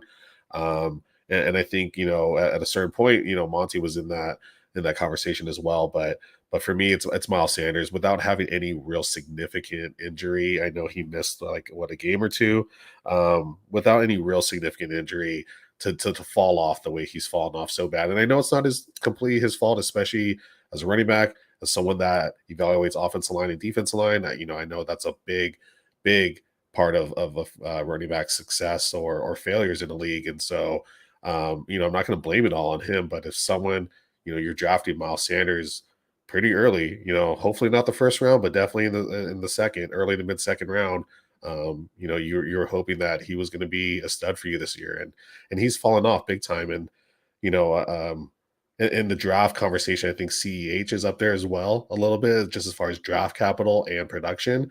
But no one's really hit it as bad as Miles has been this year, and so that's my pick. Yeah, and so you found me. You got I'm getting exposed here. Look, this podcast came out. And this show came out right at the beginning of the season. We were right before the season, maybe a week or two. I had Tommy on for episode 1, and so we didn't talk much about the I didn't have this pod, but I was 100% all over Miles Sanders, and I missed big time. I mean, I think I had him in the top 5 or 6. I had him right after all those guys. I had him ahead of Chubb and Mixon and CEH and Taylor and everybody. I think I had him right there after Cook. That Cook, Kamara, Henry. That was where I had him. I think I had him ahead of Henry too. I mean, I had Miles Sanders all over the place, and it's been awful. The team's been awful. So Wentz has been awful. Rager's been awful. What has been good there? Even Goddard, Ertz, everything's kind of been bad there. So it's sort of team failure. It's not like someone else is doing great and he's doing bad. So I still believe in the player, but in terms of as a fantasy value, he was absolutely the stone worst draft pick in the league, and it pains me to say that because I was all over him, and he hurt in a lot of spots for me. Whether it be redraft or dynasty. That being said, I think he's a buy low right now. I mean, touchdown reversion comes along. The kid's a good receiver. He's electric. If that team can do anything in terms of fixing itself, which actually is subject, but at any point, he could be a better player. He also did sustain injury, so I don't think he was 100%. So just a complete washout year for the Philadelphia Eagles. And I think whatever you believe in any of those players, you kind of have to still believe it next year and hope they get well, especially that offensive line. Nothing happens without a good line. You know that, Tommy. Yep, absolutely. And the skill positions are there. There's youth at the skill positions. Even if it is just move on from Wentz and go with Jalen Hurts. We all love Jalen Rager, and I think he hasn't even come close to tapping the potential that he has at a great offensive line. Completely retool that offensive line. Maybe keep just Jason Kelsey. He's still got it, but figure out a way to get your quarterback some time in the pocket and open up some run lanes for Miles Sanders. And I agree with you, a great buy low candidate for anyone that's really hating on Miles Sanders right now, because you can't knock that talent. It doesn't just go away. That guy is legit. Yeah, I kind of figured both of you guys were going to go Sanders, which is why I went in a different direction. But, I mean, that was an easy one, too, because he's a late first, like mid-second round pick for a lot of people. So the way that he has not performed has not been great. Sure, you could throw Mixon's name out there too, but a lot of that might be injury related.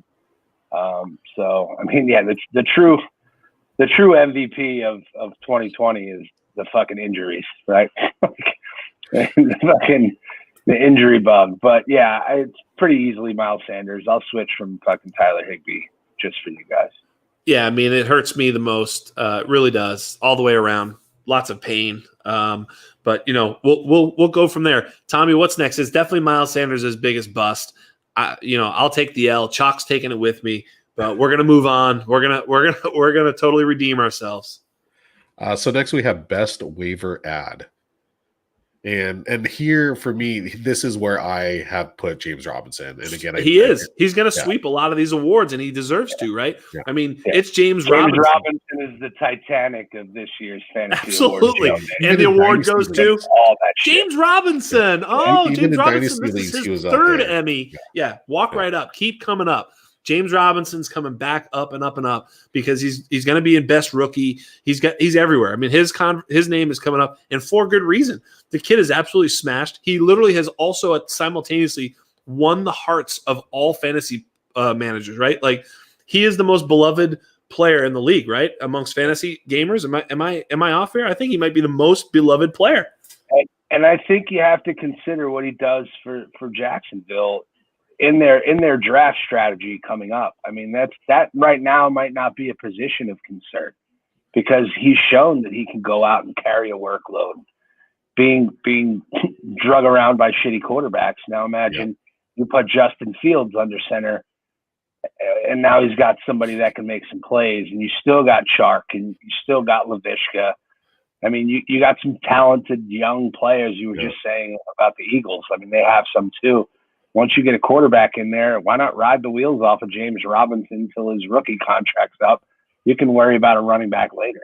You have to respect any player, any rookie, any undrafted free agent rookie that can come in and basically make Leonard Fournette completely, lose his job and be irrelevant after coming off the season that Leonard Fournette came off of. I think the number 7 pick in the draft, wasn't he, Fournette? Like when he was the number 7 pick in the first round, and he was great. He had a great season last year. We all knew the receptions were unsustainable, but I didn't think he was going to fall off the way he did. I definitely didn't think he was not going to be on the Jags this year, especially because of some guy named James Robinson that came out of nowhere, and we have the freaking godfather of sleepers, Pauly Sleepers, on our team. And I don't even know if Pauly was even like as high on, like no one was really like, oh, this is going to be the fucking guy until it was about to be time. Raquel Armstead season. Yeah. He caught COVID. Yeah. We saw him, pop in whatever with Gardner Minshew. It's like, okay, Raquel's going to do it. And James just came out of nowhere. COVID took his ass out too. He's still struggling. I hope he's okay. Yeah. Pour one out. Yeah, you can't argue with James Robinson in this spot.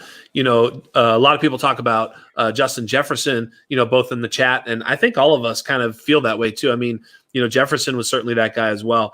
But it's James Robinson, man. And, he had one game like with less than 10 fantasy points, and that was against Houston early in the season, which is crazy. I mean, it was probably one of his most smashed spots, and he just came up small. So, hey, Stoner, fun stuff. I did a mock draft because it's draft season, so I'm getting all in these drafts. Tommy knows about these, man.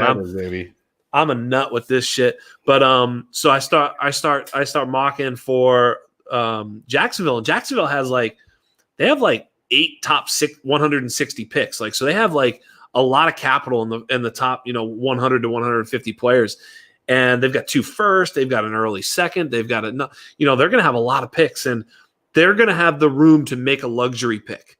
They're going to have the ability to make luxury picks. And if either Travis Etienne or Najee Harris slip to that early second-round pick for them and they're just sitting there, it's going to be interesting to see what they do there because they'll already have had 2 first-round picks. When we talk about James Robinson being great, you're absolutely right. They don't need to draft a running back because of James Robinson. But here's the thing. They're not deep. So they don't have anybody behind them. They still need to add talent to that running back position. They're not just going to roll out there with just James Robinson and hope and pray he doesn't get hurt. They're going to bring in, maybe it's a different type of back. Maybe it's Etienne. Maybe it's later in the draft. It's possible, but it's very possible if they say, hey, let's try and find a guy that's got that speed. As long as they don't turn Travis into TJ Yeldon, I'll be okay. Oh man, I'd tell you, it would just be the best entertainment if either Etienne or Najee go to Jacksonville to fuck with James Robinson, all our hearts and everybody's shares of J-Rob, who are so thinking he's got this clear path. In some ways, I hope that doesn't happen because, I love James Robinson, but, I think I love train wrecks more, and that would be one, man. People would just go absolutely fucking bonkers. and it is the Jags, so you can't put it past them to do some crazy shit like that. But you're right. They need depth, and we get caught up in sometimes take a lot with fantasy football and who we really want to be there, who we've invested a lot of draft capital and trade capital and fab into. But at the end of the day, NFL teams are going to keep adding talent to their rosters no matter what, because you never know what's going to happen. You never know when someone's going to get hurt. You never know when COVID's going to hit. Whatever's going to happen, you need to have a solid next man up, which is exactly what James Robinson was. It was as soon as he got his opportunity, Myles Gaskin, as soon as they got their opportunity, they run away with it because they're talent. But you can't just rest on your laurels as a football team and think that whoever you got now is just going to carry you, into the Super Bowl, because you need to be deep. For sure. You need to have those guys there. Yeah. And they need to be motivated. Yep. So if you got nobody behind them, that's, it's going to scare them. Yep. There's nothing. There's no reason for them to up their game. Yep. There's no reason for them to take it to another level. I think that may be a little bit, I don't know. I feel like mentally that gets in people's heads, and then it starts like, I'm the man, right? And now you don't have to do shit. And then check out fucking Bill Belichick over here. Oh, Jesus Christ. He's a system podcaster. No, put the hoodie back on. Put the hood back on. Look at Bill Belichick. He's a system podcast host.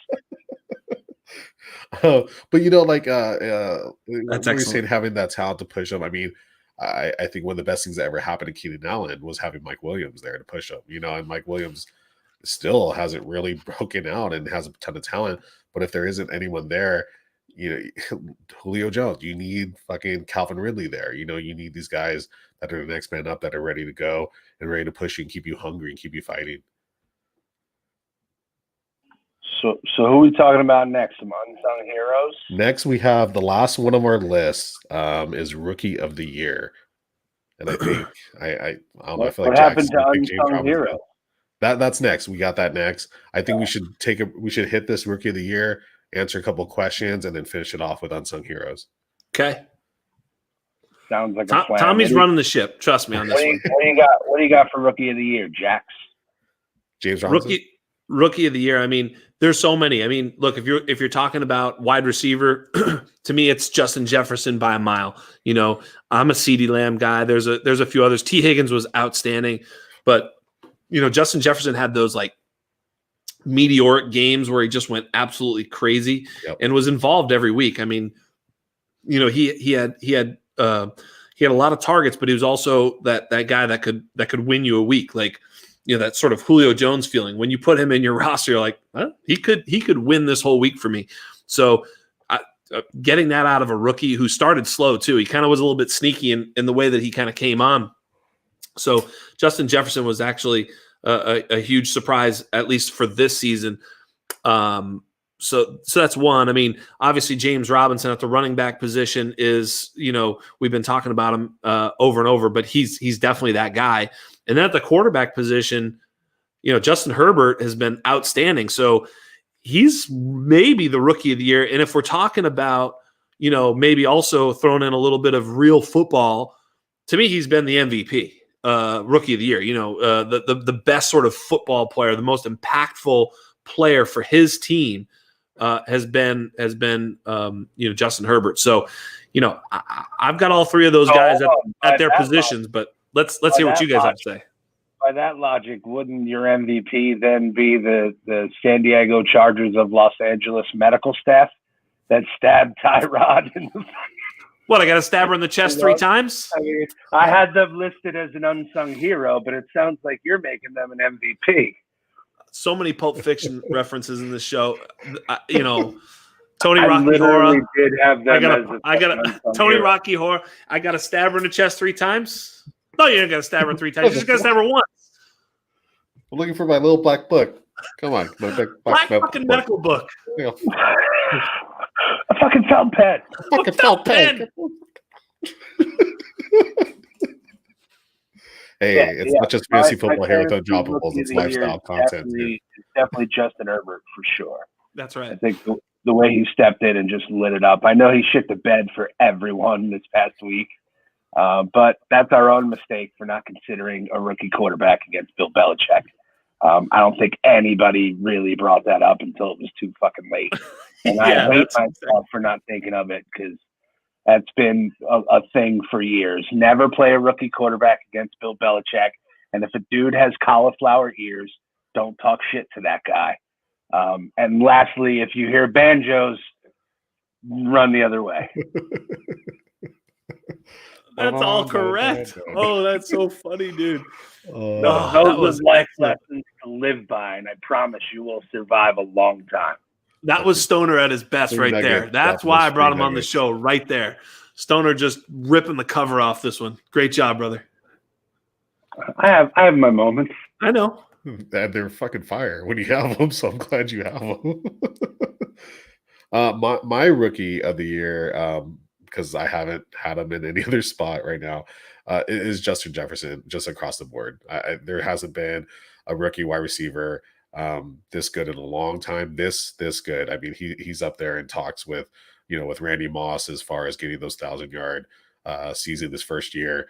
And yeah, I'm looking back, Jax likes he's on pace to top Odell's record too, right? Yeah. And so Jax likes to keep receipts. So here's my tweet from February 28th. Justin Jefferson is my third rookie or wide receiver overall. I mean, I got Jerry Jeudy and CeeDee Lamb, and that's definitely from a draft prospect, a NFL lens, not a fancy football lens. But I was super high on Justin Jefferson, and to see him come out and ball the way he has been really, really nice. And and that's with Adam Thielen there too. Adam Thielen is right behind him. He was only like 2 or 3 spots behind him overall. So it's not like Adam Thielen disappeared and Justin Jefferson just took over. No, he's killing it with Adam Thielen having some amazing catches this year, doing some amazing things at his age, 28.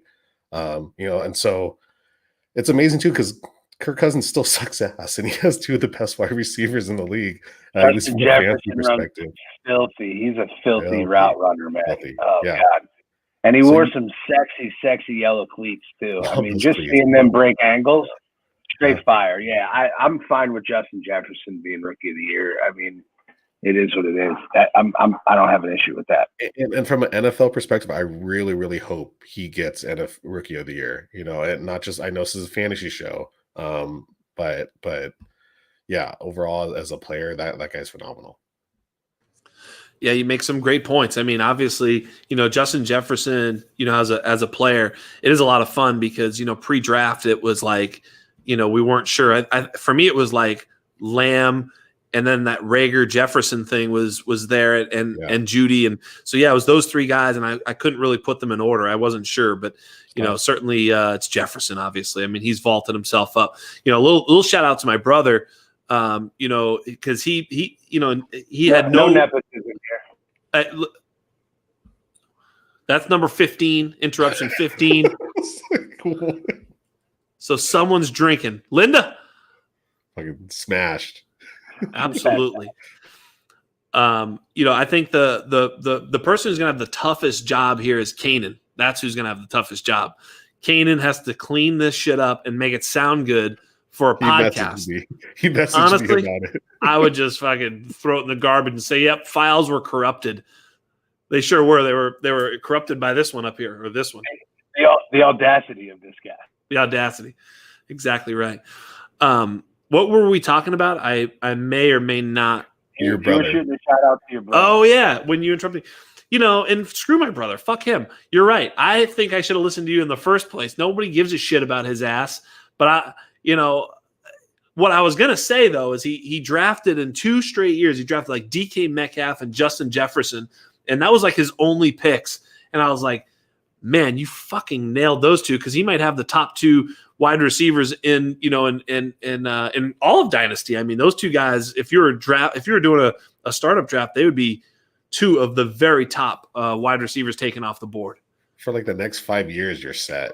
Easily. So good. I was like so pissed off because of course I like to, crush his ass in anything we do, so, but that he just pulled it off. So, but, I say, let's go either Jefferson or Herbert here. I think we'll go ahead and sweep it for Jefferson. I'm fine with Jefferson, man. We'll sweep it for Jefferson. He's been and if I outstanding. could transition that to our unsung heroes category, because my quarterback is Kirk Cousins. You said that he was garbage, and I don't disagree with that, but I don't think he's been garbage this year. He's a QB1, I think, at this point, and he's carried 2 top 10 receivers, right?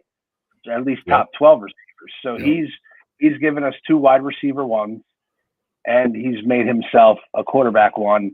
Not to mention he hasn't taken Dalvin Cook out of being a top 5 running back. So I don't see how. And the last few weeks he's carried people when you needed him most. Kirk Cousins was carrying your ass like Jesus in the sand during that footsteps or footprints fucking shit. Because Kirk's been solid. So he, for me, has been an unsung hero this year, even though he's vanilla as fuck and Tommy thinks he sucks. Well, yeah, I mean, he's QB11, so I take that back. I mean, but I guess that's the optics. That's the perception. Is like, oh, it's Kirk Cousins is not a sexy pick, in any regard, but you can't deny someone that's been, like you said, Stoner, carrying 2 top 10 wide receivers and also being QB11 on the season. Should we hit a couple questions before we go follow up into the rest of the unsung heroes? Oh shit, yeah, my bad. I forgot All that good. we were going to do that, but it That's felt all like good. a good. That was a good segue. That was a great segue. Yeah, Tommy, you're in charge of the whole thing, so just go. Yeah, let's do it. So Clutch Full here is he got offered Lamar Jackson and Calvin Ridley for Russell Wilson. Does he accept? I'm guessing maybe it's Dynasty because most redraft trades are done for the year. But given the rest of who you got here, let's assume let's assume it's Dynasty Superflex. Yeah. Because otherwise, of course you're taking the wide receiver. So the only way this question is interesting is if it's Dynasty and Superflex. Robert Woods, Corey Davis. I mean, I'll do it. I'll take it. Go for it. Yeah. No, Lamar and Ridley for Russ. Yeah. I mean, I still think Lamar's a baller, even though he was also kind of a bust this year. We didn't talk about Lamar being a bust, but he was being drafted as your QB2, and he's like QB fucking 18 or some shit this year. So that's a little busty. But to get Lamar and Ridley for fucking, I'll do that. Easy. Yeah, absolutely. I mean, this actually falls into Dynasty Game Theory Handbook right here. So Dynasty Game Theory Handbook, of course, anytime you have 2 quarterbacks in the same tier and you can trade one for the other and pick up profit, you do it every single time. Quarterbacks change tiers quite a bit. Think about Lamar last year was, top 1 or 2, and then he falls back. I mean, if you look at the history of the quarterback position, that has happened. Look at Aaron Rodgers. Aaron Rodgers, we were all ready to bury and say that he wasn't prolific anymore and he was going to get traded. They drafted Jordan Love erroneously, all the rest of it. But those quarterbacks move around a lot. I traded a couple years back. I traded Carson Wentz away. This was before it was after his rookie year, for Lamar plus 2 firsts in a Superflex league. Why? Because at that particular point, Lamar was a question mark. It was right after his rookie year where he just sort of was that running quarterback. They probably thought he was just going to wash out. It'd be kind of like trading Jalen Hurts right now, and then Jalen Hurts becomes the quarterback 2 next year because it's the same type of thing. We're not sure. We're probably going to see some encouraging things from Jalen Hurts, but is he Lamar Jackson 2019 next year, or is he Carson Wentz 2020 next year? I mean, so those quarterbacks move around quite a bit. So slam it home, take Lamar, and count your profit. Who is the real Lamar Jackson? Is it 2019 Lamar, or is it 2020 Lamar? Probably somewhere in between, I think, right? I mean, if we want to think about it, the one thing that happened in 2019 was an unsustainable touchdown rate. So that was coming down. This year, he lost his offensive line. So I think this is probably the low side, and last year was probably the ceiling. So I think he's probably somewhere in between, honestly, because I think he's probably a better passer. They're going to get that offensive line fixed. If they get him got to get him a wide receiver. And one receiver. I was going to say, I'm not even sure who that is. I mean, schematically, they're a little bit jacked up without their offensive line. I think if they play the way they're supposed to play and they can kind of road grade you up front, then what they did last year was everybody had to commit up front because you had those hogs up front just moving people. And this year they're not moving people as well. And so, but they would just play that play action game where everything just would go right over the top, right? Andrews up the seam every time because we got a guy like Rashad Bateman, somebody like that. They got a Hollywood Brown, right? He can stretch the field. They got Andrews to eat it up in the middle. Dobbins is going to be a top-notch running back next year. I just think they need. I think Miles Boykin was supposed to be the guy. They were hoping that he was going to be fucking Chase Claypool. That's really what they wanted. Touchdown tonight. They wanted Miles to be Chase Claypool, and he's just not that talented. He's not as talented as Chase. But they need, I think, a big guy that Lamar can trust and throw the ball to in the corner of the end zone. You know, and so for that, like first 2 rounds of the NFL draft, you know, there's so many teams right now that are O-line needy. You know, so I think we're going to see a lot of big boys, as many as phenomenal wide receivers that are out there. I think we're still going to see a lot of offensive linemen come in early to fix a lot of these offensive line units that are struggling, that have a lot of those pieces, that have a lot of the skill positions there. They just are missing something that's going to help. And luckily, this offensive line group in this draft class is pretty deep with offensive tackles, especially. And so, you know, you're going to get a lot of guys early, and then not for any fault of their own, you're going to see some of these wide receivers drop, and they're going to have a little bit. These teams are going to have an opportunity to pick up these guys a little bit later. They're going to add some nice pieces to their offensive units. Yeah, I could see them snagging an Eichenberg from Notre Dame to pair him with Stanley. Yep. You know, I think, something like that, and then grabbing, you're right, a wide receiver later, second, third round even. Yeah. Because there's a shit ton of them too. Yeah. I mean, just like last year, the wide receiver pool is deep. Yep. So we got Myles Gaskin, Robert Woods. So let's see here. Myles Gaskin or Robert Woods. I've been leaning Gaskins since Rojo and Melvin Gordon has looked great against Kansas City suspect run defense. Baby Jesus. Says Lord and Baby Jesus. This is Baby Jesus. I love Baby Jesus. 9 pound, 12 ounce Baby Jesus. Don't know nothing, but still omnipotent. I mean, that's the Baby Jesus. That's the way I picture Jesus. I pictured Jesus in a tuxedo T-shirt.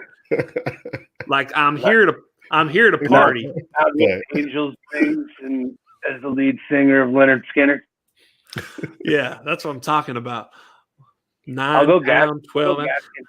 Gaskin volume alone. I'm a volume guy. Volume is always key for me. So I'll take Gaskin over Bobby Trees, even though I do love me some Bobby Trees.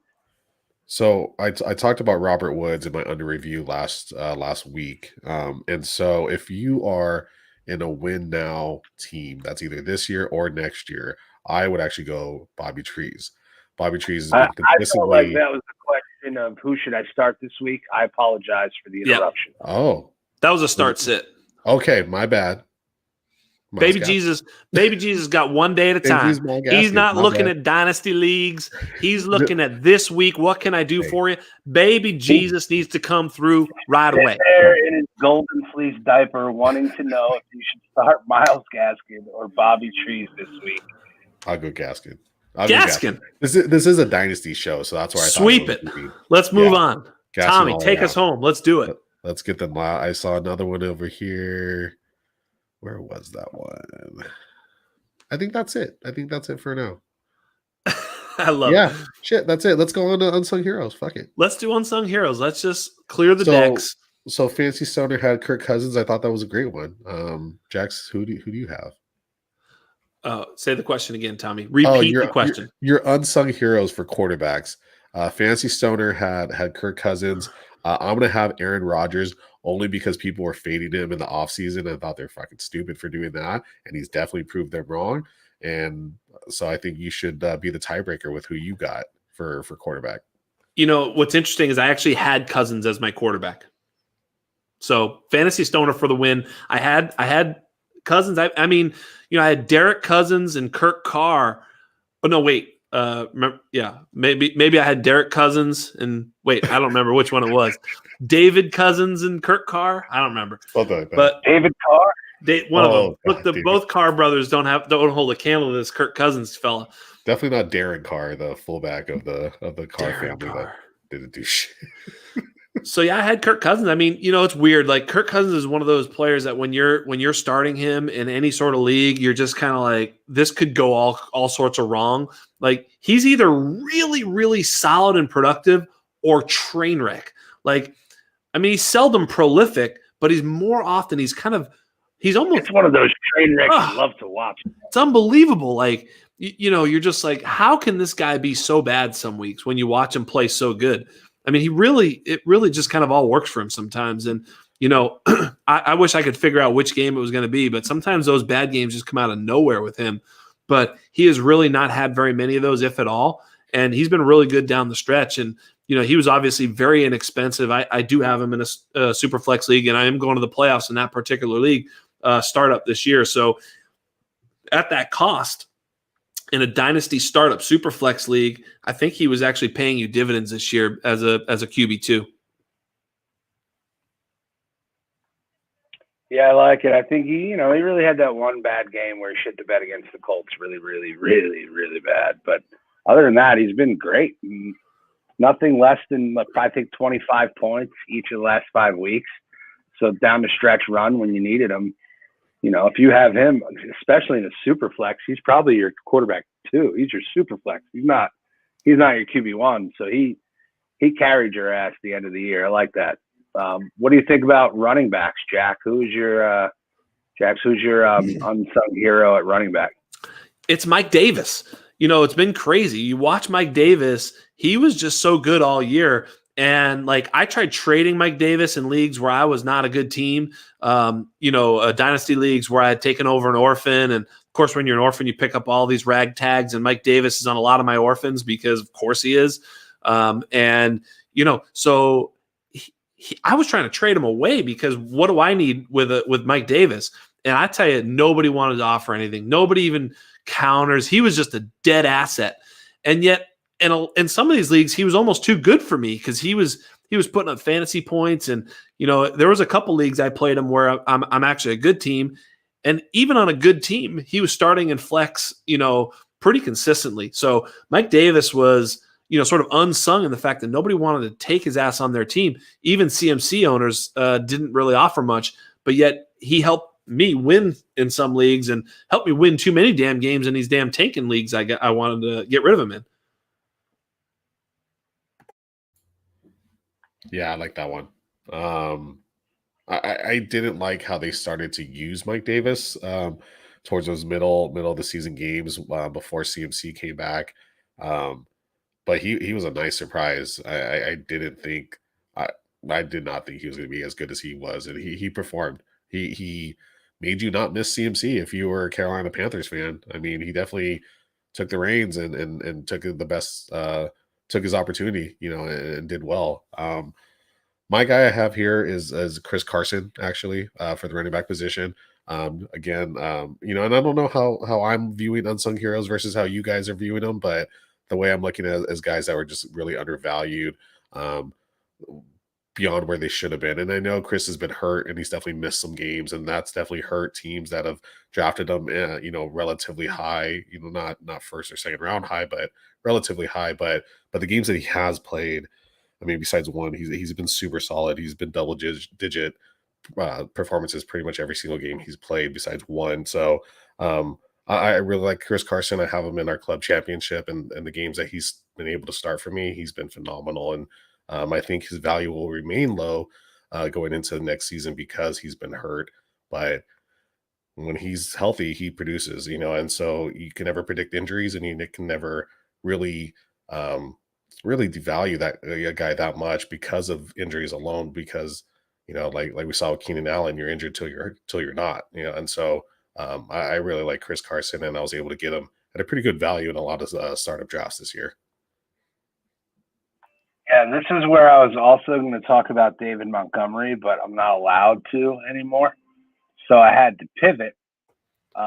Good move. I think a lot of us struggled a bit when we lost Saquon Barkley.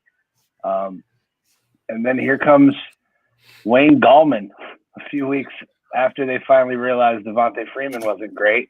And he's been nothing short of amazing for people the last 5 weeks. So I know that some people have jumped on the train and started talking about him, but I just don't know that he's gotten the love that he's deserved the last 5 weeks. I think he's gotten double-digit points and has maybe scored 5 or 6 touchdowns.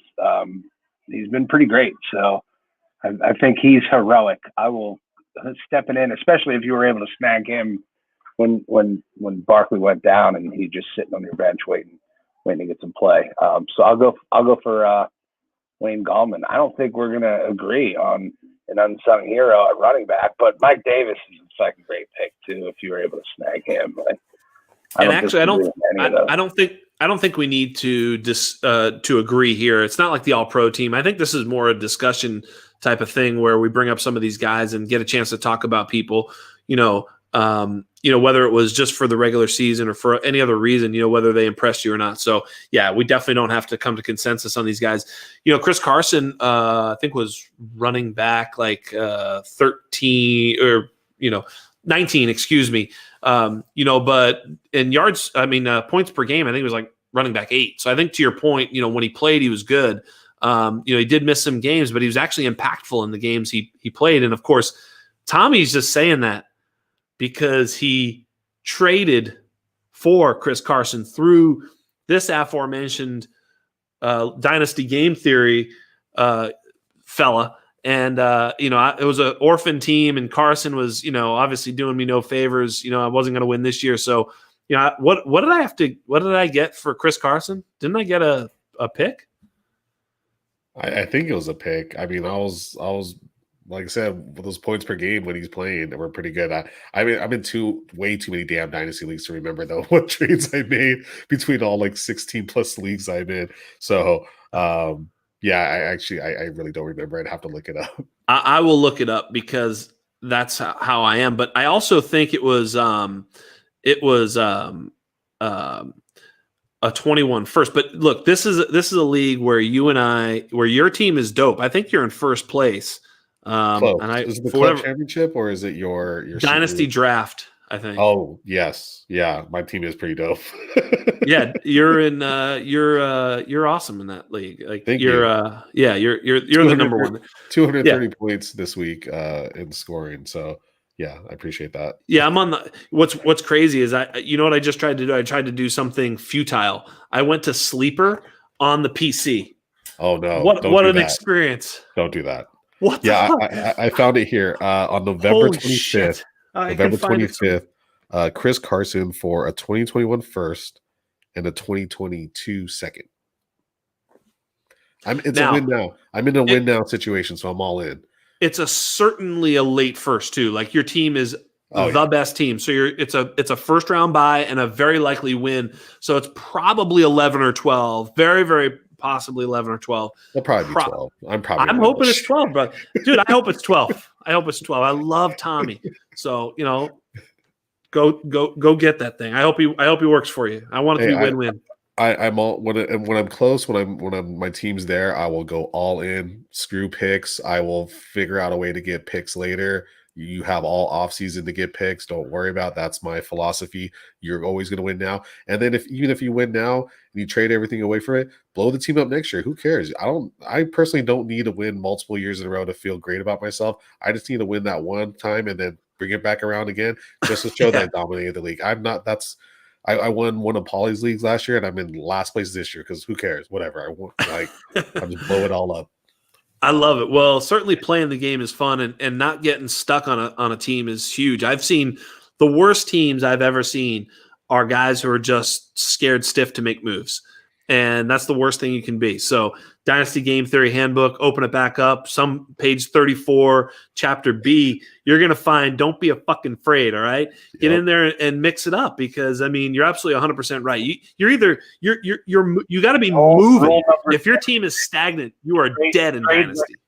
You're dead. You can't be stagnant. Like if I always say, if you just take like your first round pick every year, and that's all you do, your team's going to be dog shit because all these guys are going to peak at the different times, and you're not going to. That's a terrible way to look at it. You want to stack assets in the same draft class if you can. So, just sort of push it along. And yeah, 100%, brother. Yeah. And if I played in one dynasty league, maybe I would just try to build it and try to dominate for years to come. When you're in multiple, like we play in so many leagues with each other. We play in so many leagues from Twitter.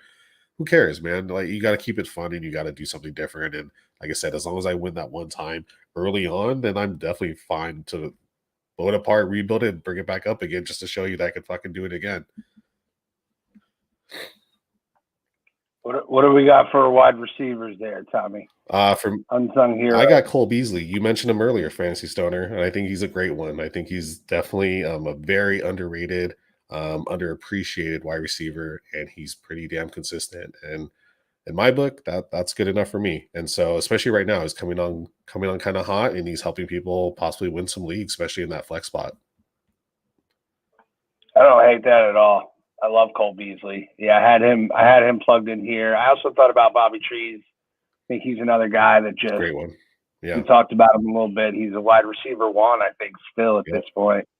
And you're getting him late in drafts, so you're getting good value, good return, and people just don't talk about him as much as they should. Yeah, and so what I was going to say earlier about Bobby Trees is that if you win now, try to get him now because he'll help you win your league now. He'll also help you win your league next year because he's in a contract year next year because in 2022, unrestricted free agent. So we know that players tend to go a little bit high, go off in their contract year to try to get that money. And then, when they get re-signed, then it is what it is, and you should trade them then. But for the next 2 years, Bobby Trees is the way to go. I love it.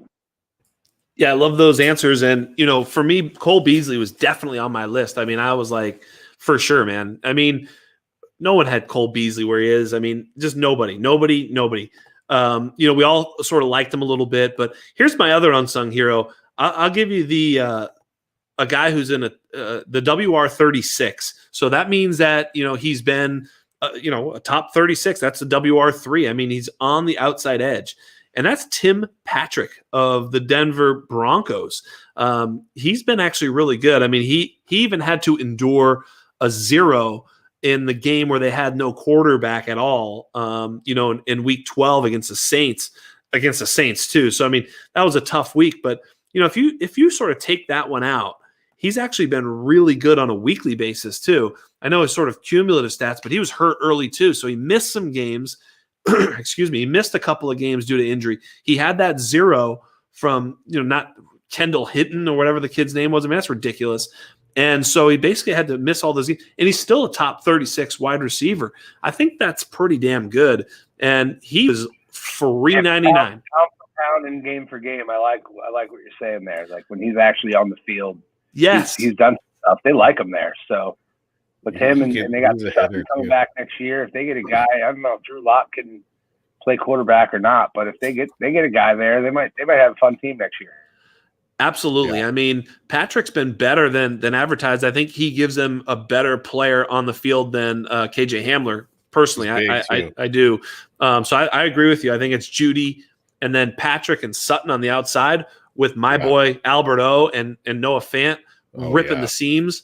I mean, give me a quarterback there. I mean, even if it is Locke, I mean, obviously, I'm not sure if it is. John Elway might suit up and make the playoffs with that squad. Fucking should.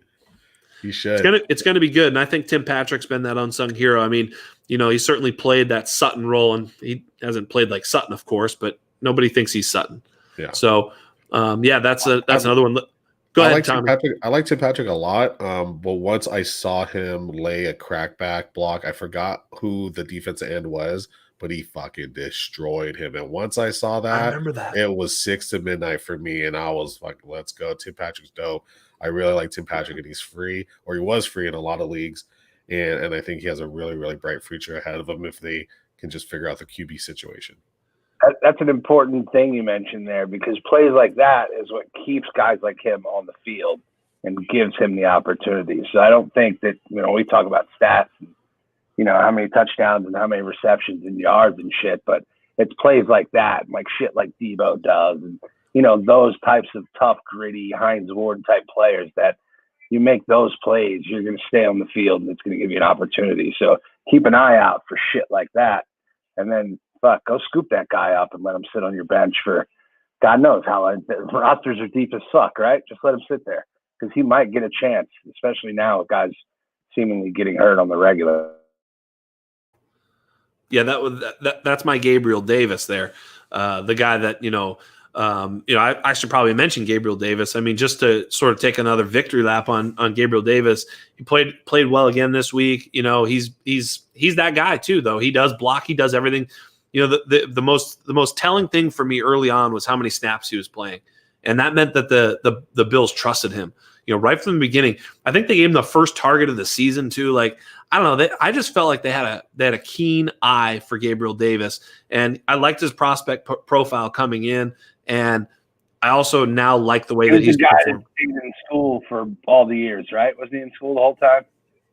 Yeah, he went to class. He had an 8 o'clock chemistry. No, I didn't mean it like that. Was he in college all 4 years, or did he come out early? I think he was a senior, UCF, and so and some people shy away from those, those types of players. I mean, the history there isn't great, but I just when I scouted him, I saw a player that I thought was certainly going to be an NFL caliber player. Ceiling is there a bit, but I thought he was just going to be solid as AF, as the kids say. Definitely. Hey, let's hit that tight end, huh? Tight end unsung heroes. Stoner, you start with the tight end. I'm a Bobby Tonyan guy for life. That's easy. I was all over. Oh, sweep it! Look at that! Boom! Sweet. Clean it. I was over that. I was on top of that dude early. Before he had that breakout game, I tweeted out that I was on him to be a top 8 tight end this year. I knew that he was going to have a monster game because Adams got hurt or wasn't playing that 3-touchdown game. But I also knew the impact of that on his relationship with Rodgers is going to be important. That was what I liked coming out of that game. So yeah, Bobby T, that's an easy one. I mean, I'll let you guys. No, it's a sweep. I'm gonna receipt king your ass on the Bobby Tonyan train, because after week 1. Nobody tweeted about Robert Tonyan, because after week 1, he had 0 targets, 0 catches, 0 yards, and 0 touchdowns, of course. And I tweeted a Bobby Tonyan tweet that week going into the next week. And I was like, this guy he played like almost every snap. And you look at a guy like that has that athletic profile, and they trusted him to play and block. That was the key, that they trusted him to play almost every single snap. I was like, this kid's going to get a target, and he's going to get something that's going to happen. And so I will receipt king your ass on Bobby Tonyan. But I love you, though. I don't know why we can't both be right. We're both right. I mean, you don't have to. Jax has all the receipts. Yeah, I mean, I've got too much other things to do than search for my previous tweets. Hey, it doesn't take me long. I'll prove it. But we are both right. We're undroppables. Yeah. We're unpickupable. We are team no neck. Team no necks. Did you? So they had Devontae Adams mic'd up before he caught Aaron Rodgers' 400 touchdown. Did you hear what he said to Robert Tonyan? No. He goes over to Robert Tonyan. He said, and maybe this was pregame, but he goes to Robert Tonyan and said, "Hey, we're trying to get Aaron Rodgers' 400 touchdown. It's going to be either you or me. Either you or I are getting that touchdown." And it was fucking Devontae Adams, but that's how Devontae Adams looks at Robert Tonyan. That's that big. He knows when it comes down to it, Rodgers needs a touchdown. Those are the 2 guys he's going to look at. That's amazing. That's actually a really telling quote. I love that, Tommy. Yeah, absolutely.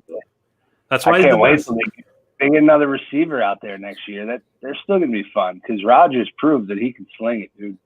Yeah. I don't know who's going to be. It could be fun get another St. Brown over there, so have Equinemius and Amon-Ra hang out. That might be fun. That actually would be pretty good match, because here's the thing. I wonder when they're going to take that wide receiver, like first round. I mean, this team is so whacked. Like, I don't even know what the hell they're going to do it. Right? I mean, like, I did a mock draft where I did the all 32 teams. Just did the first round. I think you did one like that, Tommy, too. We were messing around with them. I don't even remember who I took for Green Bay, but I certainly was thinking about wide receiver, and like, my brain hurt with their pick.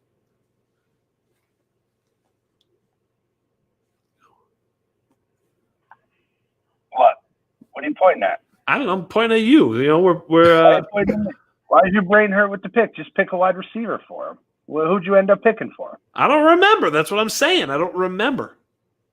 Yeah, I just, again, I think, like we touched on it earlier, there are a lot of options. So maybe it's not something that they do have to jump on, too early. And especially if all the other teams are jumping on the big guys and grabbing linemen, and maybe they can wait and grab a wide receiver later on. And maybe it's not going to be one of those bigger name guys. But, and again, look, like fucking T. Higgins was a 3rd round pick, Chase Claypool. So Gabriel Davis was 6th round or whatever. Like you can get talented guys later. So maybe it's not something that they're going to do early. I would say, it really depends on who the fuck knows what they're going to do. Cause they took Jordan Love in the city. Like we don't even know, man. It's just a goddamn wild card. AJ Dillon, like all these players that haven't even seen the field. They're gonna have Justin Jefferson, T. Higgins. I think I mocked T. Higgins to them in my mock draft article I wrote last year, and I thought, that would have been an amazing fit. The first mock I did on the Draft Network, I had Terrace Marshall from LSU, the 6'3", 200-pound receiver.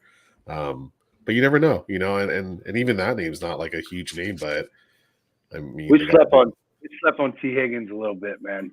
We forgot how good he was in college, all because of that stupid combine, all because of one fucking 40 time. We forgot how dope he was for 3 years at fucking Clemson. Well, I have him as my wide receiver 6 draft prospect, though. So I mean, but I agree with you. I mean, I'm not saying you were great, Tommy. You were right. All right, but I'm just saying overall. I think overall, collectively, we forgot how good he was in college. So that's just something I think important when you're looking at players. Maybe put those 3 years of college a little bit ahead of one little shitty 40 time at a combine. You're 100% right. Or 3 cone drill. Yeah, no, absolutely. Stoner's 100% right. But even so, I think you did sleep on him a little bit, right? Because if we were to redraft it now, he's the wide receiver 3, right? I mean, I think you go CD and Justin Jefferson, and then I think it's T. Higgins next. Am I wrong?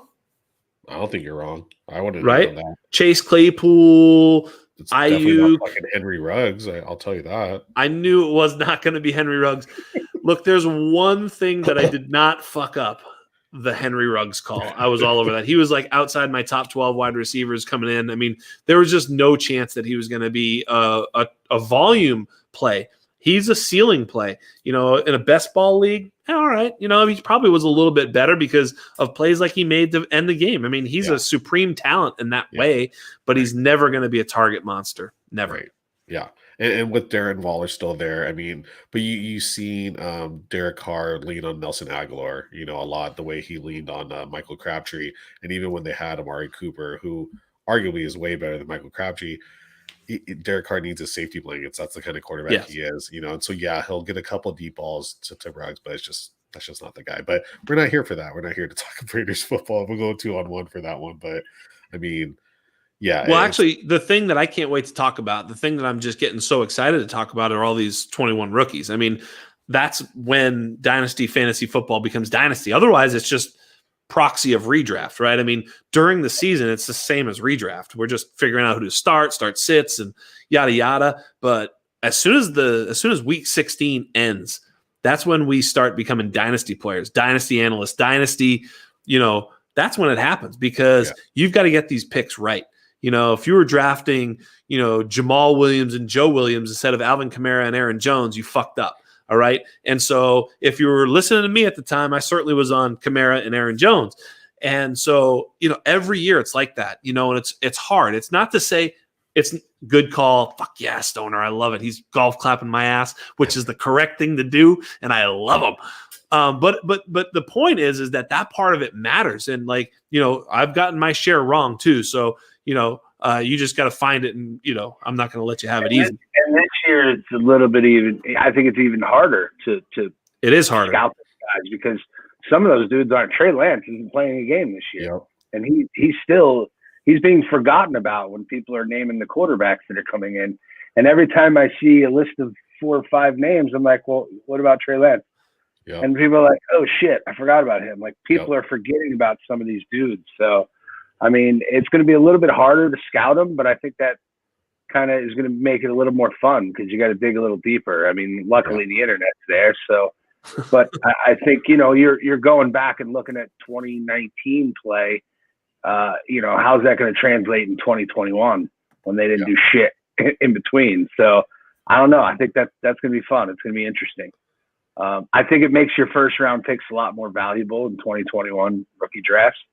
Those because, seconds too, stack up on the seconds. Yeah, I mean, you're right. There's a level of certainty amongst the first maybe 15 players, and then after that, that's when the fun starts, man. Yep. That's when the big boys come to play. We get Miles Gaskin in the 4th round. There's going to be a lot of talent because it's going to get moved around too. I mean, there's 6 quarterbacks, and I will go on record as saying there won't be 6 real ones. Like in 10 years, all 6 won't be starting. But in 2021 NFL draft, I think all 6 are going to be taken in the first 40 picks, if not the first 20 picks. And so, it could be crazy. I did that. I think I did my mock where all 6 went in the first 10 picks just because, it's funny. You're at, why not, right? They always, if they're ever going to move up for any position, it's the quarterback. It's what happens. It's the biggest need in the league. It's just if you don't have a quarterback, you're not going to win, period. So you need one. And so every team is hungry to get one. Even teams like Detroit and Atlanta, who already have one, they're looking for their next one too. So they're hungry for quarterbacks because when it ends, they don't want to be left holding the bag looking like the Jets. So even though the Jets have Mason fucking Rudolph. That's the example, Stoner. Yeah, that's exactly right. No, it's interesting. So I mean, those quarterbacks are going to fly off. That's 6. And then you have Najee Harris and Travis Etienne. That's 8. Oh, he's testing his head in case you guys couldn't figure it out. What's he doing? That Myles Garrett dented head for Mason Rudolph. Oh, he got crushed with the helmet last year. It's not funny, but it's also hilarious. It's fucking really funny. Hey, remember to go to Chipotle and get your free discount, okay? Promo code below. We're such assholes. But that's why I love our group, man, because we're here for passion. We have some great fantasy football advice from Dynasty, Redraft, DFS. But we're gonna talk some shit too. But that's just how we are. We love it. That's so good. All I do is talk shit. I don't have any good advice except for the 3 little notes that I gave earlier that I forget what they were. Those were funny anyway. Those weren't good takes. Those were just fucking funny as hell, dude. Life advice right there. It was so good though. I enjoyed it. I don't remember it either, but I'm gonna rewind, listen again. I'll figure it out. It was dope. Yeah. We'll have to cut that and put some banjo strumming in the back or something. I'm sure we have. That was the banjo because I even went like that as soon as you said the banjo thing. I was like, get the GTFO. Yeah. I gave 3 pieces of life advice. You guys will have to watch again to go find it. Yes, the 3 pieces of life advice were certainly the highlight of the show without any question. But I think I was talking about the 6 quarterbacks, the 2 running backs, Najee Harris and Travis Etienne, and then if you just say Jamar Chase and that's it, okay, that's 9. So in a and then Pitts, okay, so Pitts 10. There's like these, in a super flex draft, you got those 6 quarterbacks, those 2 surefire running backs, the 1 wide receiver and the 1 tight end. Even just that, it's 10 picks. So either some of these other guys, Waddles and Devontae Smith, and I mean, there's just so many good players, or some of these quarterbacks are going to slip into the second round. I mean, someone's got to go in the second round. It's just there's too many assets, Yeah, just by sheer numbers, not for That's any correct. lack of talent. Yeah. Right. And actually the running backs are a little bit softer this year, but there's going to be a few names that pop in there, whether it's Chuba Hubbard or Javonte, but we'll find some other ones too. As we start to scout a little deeper, the Aaron Joneses of the world that, he's a 5th round pick, but as soon as he surfaced and we started to scout him, we're like, oh, well, he's really good and fast and dope. And so it was pretty clear that he was going to be good. I'd never obviously watched him play at UTEP. I didn't watch a UTEP football game in my life. I didn't find out about Aaron Jones's existence till after this point in that season. Didn't know he existed. So, as I start to, uncover that stuff, that's when we start. Yeah, definitely. Did he just fucking freeze again? Yeah. He's got to get his kids off the Wi-Fi. They're fucking up the bandwidth. What? He's yelling at me about my connection all the time, and here he is in his little fucking dirty dungeon, and he just freezes. Can someone Photoshop a penis? Let me get that picture. Wait, yeah, let's get a fucking picture before it goes away. It'll make sure we snap that. Let me There you go. I'll just screenshot it. Fucking I took a screenshot. the blue steel with the blue steel look. I mean, so anyone out there still listening, or when you get on the pod, he's coming back right now. There he is. There he is. I'm back to the stream.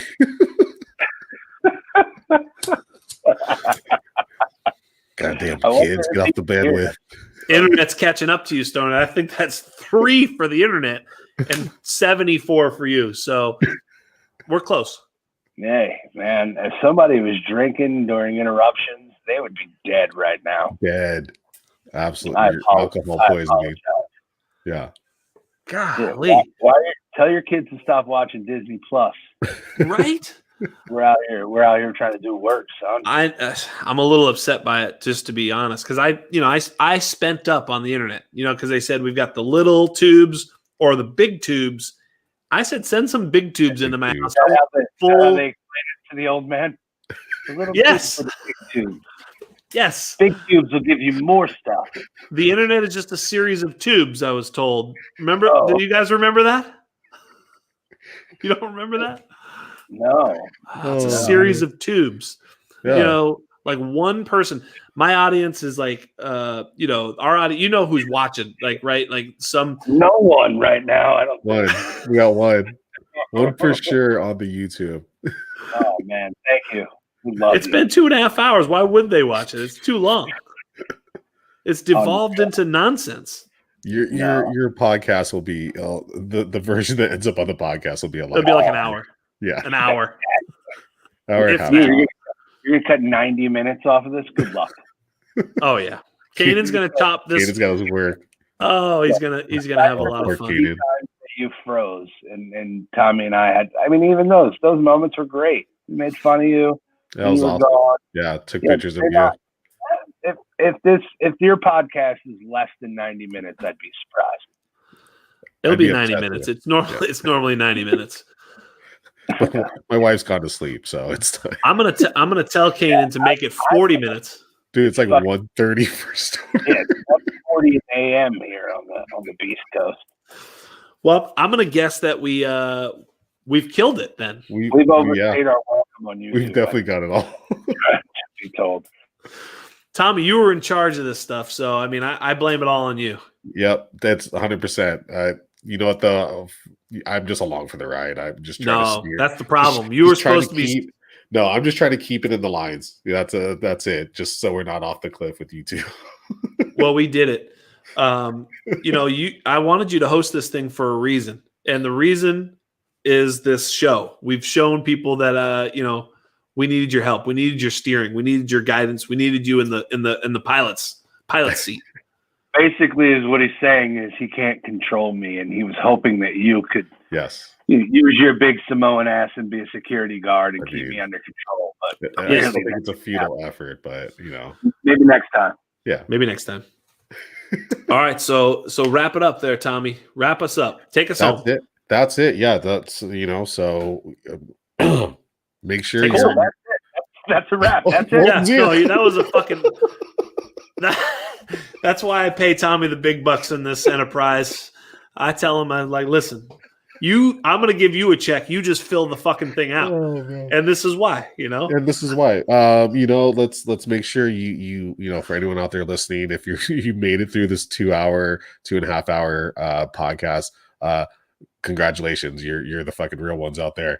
But make sure you're going out there and following the Undroppables, the entire squad, but most importantly, the Undroppables on Twitter, especially Mr. Dino Game Theory himself, Jax Falcone, where he's bringing you weekly the Dynasty Game Theory podcast known as the Undrafted, and also his guest today, Mr. Fantasy Football Stoner. You can find him on Twitter at FantasyFBStoner, and myself, Tommy Moe, at 2on1FFB. you can find this podcast on our YouTube channel just by searching the Undroppables. Also, if you just go to any podcast outlet, just search the Undroppables and you'll find the Undrafted, Unscripted, 2-on-1 Fantasy Sports, and our newest podcast, Unmatched, where we pit two analysts against each other for monkey knife fight prop games to see who's the best analyst out there. And go out if you're playing monkey knife fight. And if you're not, you should be playing monkey knife fight. Go sign up today. Use promo code UND to get a 100% match or 50% match, whatever you say, a complete match on your 100% match up to $50, I believe. Boom, starting at $10. Go out there and start playing monkey knife fight because it's the best new way to play fantasy football. And I think same promo code could be used at Chipotle. Go out there to your local Chipotle. Just say, hey, I'm here for the Undroppables discount. And if you want that extra meat, just say you're here for the Unpickupables discount for an extra 10% off for a total of 20% off your order today. If it fucking works, please tweet us and let us know. And that'll be the best thing ever. And if it doesn't, let me know. Send me a DM. I will Venmo you your Chipotle order just for fucking doing it. But you have to record it and you have to send it to me because you're the shit. Sure. For doing Tag the Undroppables. Go into Chipotle. Tell them you got a coupon code. The Unpickupables extra meat, 20% off UND. Let's go. Record it. Let's just make it happen, man. Please, Yeah. please. Oh. And that's it. That's all we got today. This was an amazing show, Jax. Thank you so much for having myself on, for having Fancy Stoner on. Yeah, appreciate it. And your show, last words from the man himself. Thank you so much. No, that was fantastic. I mean, we went out strong.